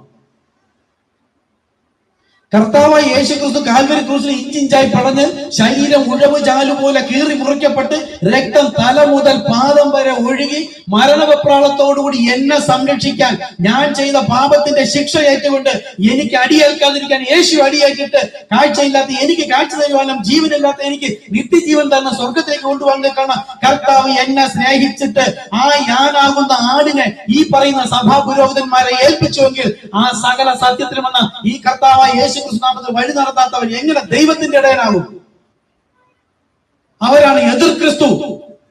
ക്രിസ്തുവിന്റെ നാമത്തിന് വിരുദ്ധമായിട്ടാണ് നിൽക്കുന്നത്. സ്വർഗത്തിന് താഴെ മനുഷ്യരുടെ രക്ഷ നൽകിയ ഏകനാമം കർത്താവായ യേശു ക്രിസ്തു എന്ന് ഇവരെല്ലാം ഘോഷിക്കുന്നില്ലേ? അപ്പോ ഈ ഒരു നാമം ഈ ക്രിസ്ത്യാനികൾക്ക് തന്നെ പറയുമ്പോൾ യേശു ഇത്രത്തോളം ക്രൂശിൽ ത്യാഗം സഹിച്ചത് എനിക്ക് വേണ്ടിയിട്ടാണെന്ന് പറഞ്ഞിട്ട് നോക്കൂ, അവിശ്വാസികളുടെ ഹൃദയത്തെയാണ് സാത്താൻ മന്ദമാക്കിയത്. അപ്പൊ ഈ പാസ്റ്റർമാരും ഈ വിശ്വാസികളും അവിശ്വാസികൾ എന്ന് നമുക്ക് മനസ്സിലാകുന്നു. എന്തുകൊണ്ട്? ഒരൊറ്റ നാമം. നിങ്ങൾ തന്നെ ചോദിച്ചു നോക്കൂ, വളരെ സ്നേഹത്തിൽ ചോദിച്ചാൽ ഈ പാസ്റ്റർമാരും വിശ്വാസികൾ എന്ന് പറഞ്ഞത് ബൈബിളിലെ യേശു ക്രിസ്തുവിലെ നമുക്ക് വേണ്ടി കാൽവരി ക്രൂശിൽ മരിച്ചത് അത് പാപപരിഹാരത്തിനെന്നല്ലേ പറയുന്നത്. ആ യേശു ക്രിസ്തുവിനോട് ചേരുവാൻ ഒരു സ്നാനമല്ലേ ഉള്ളൂ. അത് കർത്താവായ യേശു ക്രിസ്തു നാമത്തിൽ നിന്നല്ലേ ബൈബിൾ പറയുന്നത്. ആ സ്നാനം എന്താ നിങ്ങൾ ചെയ്യാത്തതെന്ന് ഒരൊറ്റ ചോദ്യം ചോദിച്ചാൽ അടിച്ച് ഓടിക്കോളും. പിശാചിന്റെ ഉപദേശമായിട്ട് വന്നിരിക്കുന്നു. മേലാലി ഉപദേശം വരരുതെന്ന് പറയും. കുറച്ചുകൂടെ തലപ്പിച്ച് പറയുകയാണെങ്കിൽ പിന്നെ നമ്മളെ വിളിക്കില്ല, നമ്മൾ ദുരുപദേശകരാകും. ഒറ്റ നാമം, അവരും വിളിക്കുന്ന ഒരേ ഒരു നാമം കർത്താവേ കർത്താവേ കർത്താവേ. ഇതാ യേശു പറഞ്ഞത്, വാതിൽ ഇടുക്കമുള്ളത്, വഴി ഞെരുക്കമുള്ളത്, കണ്ടെത്തുന്നവർ ചുരുക്കം. ഈ സഭയിലുള്ള എല്ലാവരും അത് കണ്ടെത്തിയാൽ യേശു പറഞ്ഞ വചനങ്ങൾ തെറ്റായി പോകും. വിളിക്കപ്പെട്ടവർ അനേകർ ഈ സഭകളിൽ ഇരിക്കുന്നവരല്ല, പക്ഷെ തിരഞ്ഞെടുക്കപ്പെടുന്നവരോ ചുരുക്കം. അതാണ് നമ്മളിപ്പോൾ ഈ തിരഞ്ഞെടുക്കപ്പെടുന്ന ചുരുക്കം പേർ. ഇതിൽ നിന്നും തേജസ്കരിക്കപ്പെടുന്നതോ അതിലും ചുരുക്കം. അപ്പൊ ശരിയല്ലാത്തതിൽ നിന്ന് കർത്താവ് നമ്മെ വിളിച്ച് പുറത്തേക്ക് കൊണ്ടുവന്ന കാര്യം പറയുമ്പോൾ അവർ നമ്മെ എന്ത് പറയുന്നു? എന്ത് നിമിത്തം? ഈ ഒരൊറ്റ നാമം നിമിത്തം. ഇത് പഠിപ്പിക്കാനാണ് ഇതെല്ലാം. പടങ്ങളൊക്കെ ധാരാളം പഠിപ്പിക്കാനുണ്ട്. ലൈവായിട്ടുള്ളവർക്ക് നേരത്തെ പഠിപ്പിച്ചിരുന്നത് ഇനി ക്രമേണ പഠിപ്പിക്കും. ഉപദേശിക്കുന്ന മുഴുവൻ ഇതാണ്. ഈ കുതിര എന്ന് പിശാച്, മൃഗം, അതിന്റെ മുകളിലുള്ള മനുഷ്യൻ. ഈ മനുഷ്യന്റെ ജ്ഞാനത്തിലാണ് ബൈബിൾ എടുത്ത് വായിക്കുന്നത്, ബുദ്ധിയിലാണ് പഠിപ്പിക്കുന്നത്. ദൈവത്തിന്റെ യെശയ്യാ പ്രവാചകൻ പറയുന്നത്, പിശാച് സ്വർഗത്തിൽ ചിന്തിച്ചത്, ദൈവത്തിന്റെ സിംഹാസനത്തിന് മുകളിൽ ഞാൻ വാണരണം, മഹോൻ അത്യുന്നതിന്റെ മീതെ. ദൈവത്തിന്റെ സിംഹാസനത്തിന് മുകളിൽ നിൽക്കുക. ദൈവത്തിന്റെ സിംഹാസനം അവിടെ ഹൃദയത്തിലാണ്. ഈ ഹൃദയത്തിൽ വരുന്ന വെളിപ്പാട് ആണ് ശരിയായത്. ഹൃദയത്തിൽ വചനം വായിച്ചിട്ട്, ജഡക്കണ്ണിലൂടെ വചനം വായിച്ചിട്ട് മുകളിലേക്കല്ല വിടാൻ, താഴേക്ക് ഹൃദയത്തിലേക്ക് വിടണം. ഹൃദയത്തിൽ പരിശുദ്ധാത്മാവ് വെളിപ്പെടുത്തി തരും. ബൈബിൾ കോളേജ് എങ്ങനെ പഠിപ്പിക്കുന്നു? ദൈവവചനം വായിച്ചിട്ട് ബുദ്ധിയിലേക്ക് പോകും. സിംഹാസനം, ദൈവത്തിന്റെ സിംഹാസനം ഹൃദയം. ഹൃദയത്തിൽ പരിശുദ്ധാത്മാവ് വെളിപ്പെടുത്തി തരുന്നതിനേക്കാൾ സിംഹാസനത്തിന് മുകളിൽ ഞാൻ വാണരണം, ബുദ്ധി, തലച്ചോറ്. ബുദ്ധിപരമായി പഠിപ്പിക്കുന്നത് കൊണ്ടാണ് മരണം. അതുകൊണ്ടാണ് ഈ ഒരു നാമം മാത്രമേ ഉള്ളൂ ഘോരഘോരം പ്രസംഗിച്ചിട്ടും ഇതേ നാമത്തിൽ നിങ്ങളൊരു സ്നാനം നടത്തൂ, നിങ്ങളൊരു വിവാഹം നടത്തൂ, ഒരു കുഞ്ഞിനെ അനുഗ്രഹിക്കൂ, നിങ്ങളുടെ വേണ്ടപ്പെട്ടവർ മരിച്ചാൽ, റോമർ 6 വ്യക്തമായി പറയുന്നു, യേശു ക്രിസ്തുവിനോടുകൂടെ മരിച്ചെങ്കിൽ നിങ്ങൾ അവനോടുകൂടെ കുഴിച്ചിടണം. കൊലോസ്യർ 2:12 പറയുന്നുള്ളൂ. അപ്പൊ കുഴിച്ചിടുന്ന അടക്ക ശുശ്രൂഷ പോലും കർത്താവായി യേശു ക്രിസ്തു നാമത്തിൽ ചെയ്യണമെന്ന് പറഞ്ഞിരിക്കെ ഇവരാരും ചെയ്യാതെ നമ്മളെന്ന് പറഞ്ഞാൽ നമ്മൾ പിശാചും അവർ ദൈവത്തിന്റെ ജനവും. ഇതല്ലേ യേശു വന്നപ്പോഴത്തേക്ക് ഉപദ്രവിച്ചത്?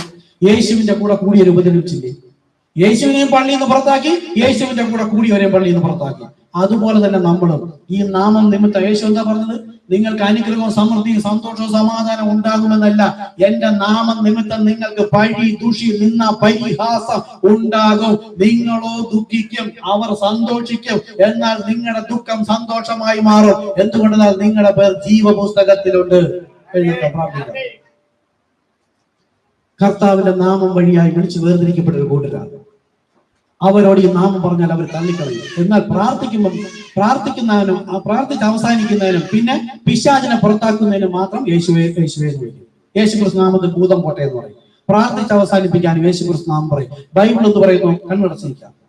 ഇന്ന് കേട്ട വചനം നിങ്ങളുടെ ആത്മാവിലാണ് വീണതെങ്കിൽ, വെറുതെ ഒരു സഭയിൽ വന്നിട്ട് പ്രസംഗം കേട്ട് കരഘോഷം കൊടുത്തിട്ട് കണ്ണടച്ച് നിൽക്കുക. കരഘോഷം കൊടുത്തിട്ട് എന്തൊക്കെയോ എനിക്ക് കിട്ടിയെന്ന് പറഞ്ഞു പോകാനില്ല.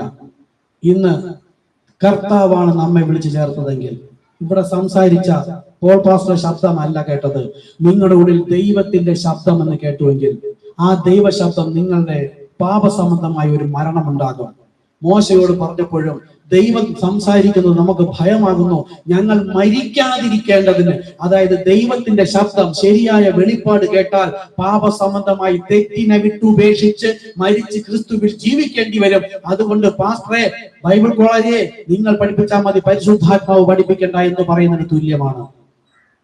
കരുണയുള്ള കർത്താവേ, ഇന്നത്തെ സന്ദേശം ആർക്കു വേണ്ടിയാണെന്ന് അറിയില്ല. എടുക്കാൻ വന്നതൊരു വാക്യമാണ്, വചനമാണ്. അതൊന്ന് വളരെ വളരെ ദൂരെ പോയി. എങ്കിലും ശേഷം തിരുവെഴുത്തുകൾ എന്താണെന്ന് മനസ്സിലായി.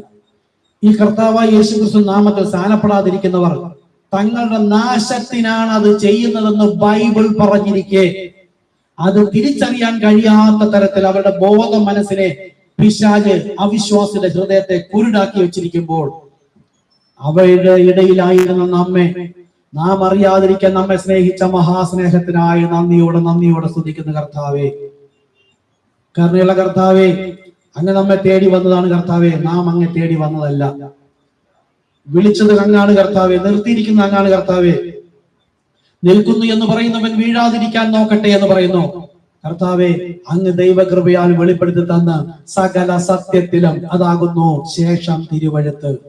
അത് തള്ളിക്കളയുന്നവരാകുന്നു സകല സത്യം. പിതാവിന്റെയും പുത്രന്റെയും പരിശുദ്ധാത്മാവിന്റെയും നാമമാണ് കർത്താവായ യേശു ക്രിസ്തു എന്നതുപോലും അറിയാതിരിക്കുമ്പോൾ അവരുടെ ഇടയിൽ നാമും അങ്ങനെ ആയിരുന്നപ്പോൾ കർത്താവെ, കാലത്തികവിൽ അങ്ങയുടെ വചനം വെളിപ്പാട് നമ്മെ തേടി വന്ന് അവിടെ നിന്ന് കർത്താവ് തന്നെ വിളിച്ച് പുറത്തേക്ക് കൊണ്ടുവന്ന മഹാകൃപയ്ക്കായി നന്ദി. യോഹന്നാൻ 10 യേശു പറഞ്ഞു, എന്റെ ആടുകളെ ഞാൻ പേർ ചൊല്ലി വിളിച്ച് പുറത്തേക്ക് കൊണ്ടുപോകും. നമ്മളായിരുന്ന സഭയിൽ തന്നെ ഇരുത്തുമെന്നല്ല യേശു പറഞ്ഞിരിക്കുന്നത്. ഒരു സംഘടനാ സഭയിൽ തെറ്റായ സ്നാനവും വിശ്വാസവും പ്രത്യാശവും കൈവപ്പും കൂട്ടായ്മയും അപ്പൻ തുറക്കലുമായിട്ടിരിക്കുമ്പോൾ ആ സഭയിൽ നിന്ന് കർത്താവ് തന്നെ ദൈവത്തിന്റെ ആടുകളെ, എന്റെ ആടുകൾ എന്റെ ശബ്ദം കേൾക്കുമെന്ന എന്റെ ആടുകളെ ഞാൻ പേർ ചൊല്ലി വിളിച്ച് പുറത്തേക്ക് കൊണ്ടുപോയി അവയ്ക്ക് മുമ്പായി വഴി നടത്തും. അങ്ങനെ മുമ്പായി വഴി നടത്തിയാണ് ഒരു മനുഷ്യനോട് പുരോഹിതന പാസ്റ്ററിനോട് വില്യം മാര്യം ബ്രൻഹാമിനോട് നമുക്ക് വേണ്ടുന്ന മന്ന കർത്താവ് സംസാരിച്ചത് ഈ കാലം നോഹയുടെ കാലം പോലെ ആകുമെന്ന് പറഞ്ഞിരിക്കുന്നു. നോഹയുടെ കാലത്ത് നോഹ പുറത്തുനിന്ന് പെട്ടകത്തിനകത്തേക്ക് വിളിച്ച ജനങ്ങളല്ല ഭക്ഷണവുമായി പോയത്. അകത്തേക്ക് കയറി വരുന്നവരുടെ ഭക്ഷണം നോഹയിലൂടെ ദൈവം കരുതിയിരുന്നു. നോഹ കരുതി എന്നാണ് കാണുന്നതെങ്കിൽ നിങ്ങൾ ഒന്ന് വിചാരിക്കുക, നോഹ കരുതിയാൽ ആ കാലത്ത് നോക്കൂ, 1 വർഷത്തോളം നോഹയുടെ പെട്ടകത്തിൽ വെള്ളം നിന്നോ, ഭൂമിയിൽ ജലം നിന്നോ. ഇത്രയും കാലം ഒരു ആഹാരവും കേടുവരാതിരിക്കാൻ തക്കവണ്ണം ദൈവത്തിന്റെ സംരക്ഷണം ഉണ്ടായിരുന്നു. ആ വിത്തുകളെയും ഫലവൃക്ഷങ്ങളെയും ആഹാരത്തെയും ദൈവം നാൾക്ക് നാൾ വർദ്ധിപ്പിച്ചുകൊണ്ടേയിരുന്നു. ഭൂമിയിലെ സകല ചരാചരങ്ങളും ഉണ്ടായിരുന്നു. ഓരോ ചരാചരങ്ങൾക്കും ജീവജാലങ്ങൾക്കും ഏതേത് ആഹാരം വേണമെന്നത് നോഹയ്ക്കറിയില്ല, പക്ഷെ കർത്താവിന് അറിയാം. കർത്താവ് തന്നെ നോഹയിൽ ഇരുന്നു കൊണ്ട് ആ ജനത്തിനും ആ ജീവജാലങ്ങൾക്കും വേണ്ടുന്ന വചനം സംസാരിച്ച് അതിന്റെ വിത്തുകളും ആഹാരങ്ങളും ശേഖരിച്ചുവെങ്കിൽ ഈ അന്ത്യനാളിൽ കർത്താവിന്റെ ജനമായ നമുക്ക് വേണ്ടുന്ന മന്ന എന്താണെന്ന് കർത്താവിന് അറിയാവുന്നത് കൊണ്ട് അന്ന് നോഹ ഉപയോഗിച്ചതുപോലെ ഇന്ന് വില്യം മാര്യം ബ്രൻഹാമിലൂടെ അതേ കർത്താവ് തന്നെ സംസാരിച്ച് വെച്ചിരിക്കുന്നതാകുന്നു നമ്മുടെ ജീവമന്ന. അത് ഭക്ഷിപ്പാൻ വാഞ്ചിപ്പൻ, നിങ്ങൾ ആഗ്രഹിപ്പൻ, അതിൽ നിന്ന് നിങ്ങൾ ഭക്ഷിക്കുവൻ. അത് നിത്യജീവനാകുന്നു. അതാകുന്നു 10 ഒട്ടകങ്ങൾ. അതാകുന്നു ക്രിസ്തുവിന്റെ അടുക്കിലേക്ക് കൊണ്ടുപോകുന്ന ഈ കാലത്തിന്റെ ദൈവിക വെളിപ്പാട്. നിങ്ങൾ പഴയ സഭയിൽ ഇരുന്ന പഠിപ്പിക്കലുകളും നോട്ടുകളും വെച്ചിരുന്നാൽ നോഹ ആ കാലത്തിന്റെ ഭക്ഷണം കൊണ്ടുവച്ചാൽ 1 ആഴ്ച 2 ആഴ്ച 1 മാസമോ ഇരിക്കും. അത് കഴിഞ്ഞാൽ കഴിഞ്ഞിരുന്ന ആഹാരം മുഴുവൻ ദ്രവിച്ചു പോകും, അഴുകിപ്പോകും. എന്നാൽ അതിന്റെ പിന്നിൽ കർത്താവിനൊരു പ്രവൃത്തി ഉള്ളത് കൊണ്ടാണ് അവർക്ക് വേണ്ടുന്ന അരിയും പലതരങ്ങൾ സാധനങ്ങളും അല്ലെങ്കിൽ ജീവജാലങ്ങൾക്ക് വേണ്ടുന്ന ആഹാരങ്ങളും മുഴുവനും കേടുകൂടാതെ ഏകദേശം 1 വർഷം വരെയും കർത്താവ് അതിനെ വർദ്ധിപ്പിച്ചുവെങ്കിൽ ഈ കാലത്തിന്റെ പെട്ടകമാണ് കർത്താവായ യേശു ക്രിസ്തു. പാപമോചന സ്നാനത്തിലൂടെ വിശുദ്ധീകരിക്കപ്പെട്ട് കർത്താവായ യേശു ക്രിസ്തുവിലേക്ക് നമ്മൾ അടയ്ക്കപ്പെട്ട് കഴിഞ്ഞെങ്കിൽ വാതിൽ ഇപ്പോഴും അടച്ചിട്ടില്ല. അതുകൊണ്ടാണ് ഞങ്ങൾ ഇന്നും ഈ ട്രാക്ട് കൊണ്ടുപോകുന്നത്. ആരൊക്കെയോ ക്രിസ്തുവിന്റെ ആടുകളായിട്ടുണ്ടെങ്കിൽ ഈ വാതിൽ വഴിയായി സ്നാനപ്പെട്ട് ക്രിസ്തു എന്ന പെട്ടകത്തിന്റെ അകത്തേക്ക് വന്ന് അത് കാലത്തേക്ക് കർത്താവ് പെട്ടകമടച്ചു കളഞ്ഞാൽ അതുവരെയും ഇവർ നമ്മെ പരിഹസിക്കും. അവർ വിശ്വാസികളും ഭക്തന്മാരും മണവാട്ടിയുമായി ഈ വിവിധ തരം ഉപദേശത്തിലുള്ള സഭകളിൽ തന്നെ ആയിരിക്കും. എന്നാൽ ശരിയായത് കേട്ട് മനസ്സിലാക്കിയിട്ട് നോഹയുടെ ശബ്ദമല്ല അന്നത്തെ ജീവജാലങ്ങൾ കേട്ടത്. ജീവജാലങ്ങൾക്ക് ഏത് ഭാഷ തിരിച്ചറിയുമെന്ന് നോഹയ്ക്കറിയില്ല. പക്ഷെ നോഹയിലൂടെ സംസാരിച്ച ദൈവത്തിന് ദൈവത്തിനറിയാം ആ ജീവജാലങ്ങൾ എന്ത് കേട്ടിട്ടാണ് അകത്ത് വരേണ്ടതെന്ന്. നോഹയിലൂടെ ദൈവം സംസാരിച്ചതുപോലെ ഇന്ന് വില്യം ആയിരം ബ്രഹാമിലൂടെ ദൈവം സംസാരിച്ച ഈ കാലത്തിന്റെ ആടുകൾക്ക് വേണ്ടി മാത്രമുള്ളതാണ് ആ മന്ന. നിങ്ങൾ ആടാണെങ്കിലേ അതിലേക്ക് വരികയുള്ളൂ. ഞാൻ എത്ര പറഞ്ഞാലും, നിങ്ങൾ മറ്റുള്ളവർ പറഞ്ഞാലും, ഈ പുസ്തകങ്ങൾ മെസ്സേജ് ബുക്കിലേക്ക് വചനവും ബൈബിളുമായി ഒത്തുചേർന്നുകൊണ്ട് അത് വായിച്ച് അതിൽ നിന്ന് നിങ്ങൾക്ക് നോക്കൂ, ഈ പെട്ടകത്തിൽ നിന്ന് പുറത്തു വരുന്നതാണ്. അന്ന് അവർ 1 വർഷത്തോളം ജീവിച്ചിട്ട് പുറത്തു വന്നതുപോലെ നമ്മൾ ഇന്ന് ക്രിസ്തുവിലായിട്ട് നമ്മെ പിന്നെ പുറത്തെടുക്കുന്നതാണ് 1000 ആണ്ട് വാഴ്ചയിലേക്ക്. ഏദൻ തോട്ടത്തിൽ കർത്താവ് സ്വപ്നം കണ്ടതുപോലത്തെ ഒരു ജീവിതമാണ്. അവിടെ സിംഹവും ആട്ടുംകുട്ടിയും ഒരുമിച്ചായിരിക്കും. പാമ്പിന്റെ പൊത്തുകളിൽ കൈയിട്ടിരുന്നാലും അതിനുശേഷവും പാമ്പിന്റെ പൊത്തുകൾ കൈയിട്ടിരുന്നാലും അവിടെ പാമ്പ് കടിക്കില്ല. മരണം അവിടെ ഇല്ല, നീങ്ങിപ്പോയി. അത് പിന്നത്തെ ലോകത്തും അങ്ങനെ തന്നെ ഒരു അവസ്ഥ വരാൻ പോകുന്നു. ഈ പാപ ലോകത്തിൽ നിന്ന്, ശരിയല്ലാത്ത പഠിപ്പിക്കലുകളിൽ നിന്ന് കർത്താവ് നമ്മെ വിളിച്ച് പുറത്തേക്ക് കൊണ്ടുവന്നത് പിതാവിന്റെ ഇഷ്ടമെന്ന് മനസ്സിലായാൽ പിന്നെ പഴയ സഭയിലേക്ക് പോകുന്നുവെങ്കിൽ നിങ്ങൾ ഒരിക്കൽ വിളിക്കുകയും പ്രകാശനം ലഭിക്കുകയും സ്വർഗീയദാനം ആസ്വദിക്കുകയും ചെയ്തിട്ട് നമ്മെ ശുദ്ധീകരിച്ച നിയമരക്തത്തെ മലിനമെന്നെണ്ണുകയും കൃപയുടെ ആത്മാവിനെ നിന്ദിക്കുകയും ചെയ്യുന്നവൻ എത്ര വലിയ കൊടിയ ശിക്ഷയ്ക്ക് പാത്രമാകുമെന്ന് ബൈബിൾ ചോദിച്ചിരിക്കുന്നു. അവർ നമ്മെ നോക്കി എന്ത് പറഞ്ഞാലും വേണ്ടില്ല, നമുക്ക് വെളിപ്പെട്ട ഒരൊറ്റ നാമം, കർത്താവായ യേശുക്രിസ്തു.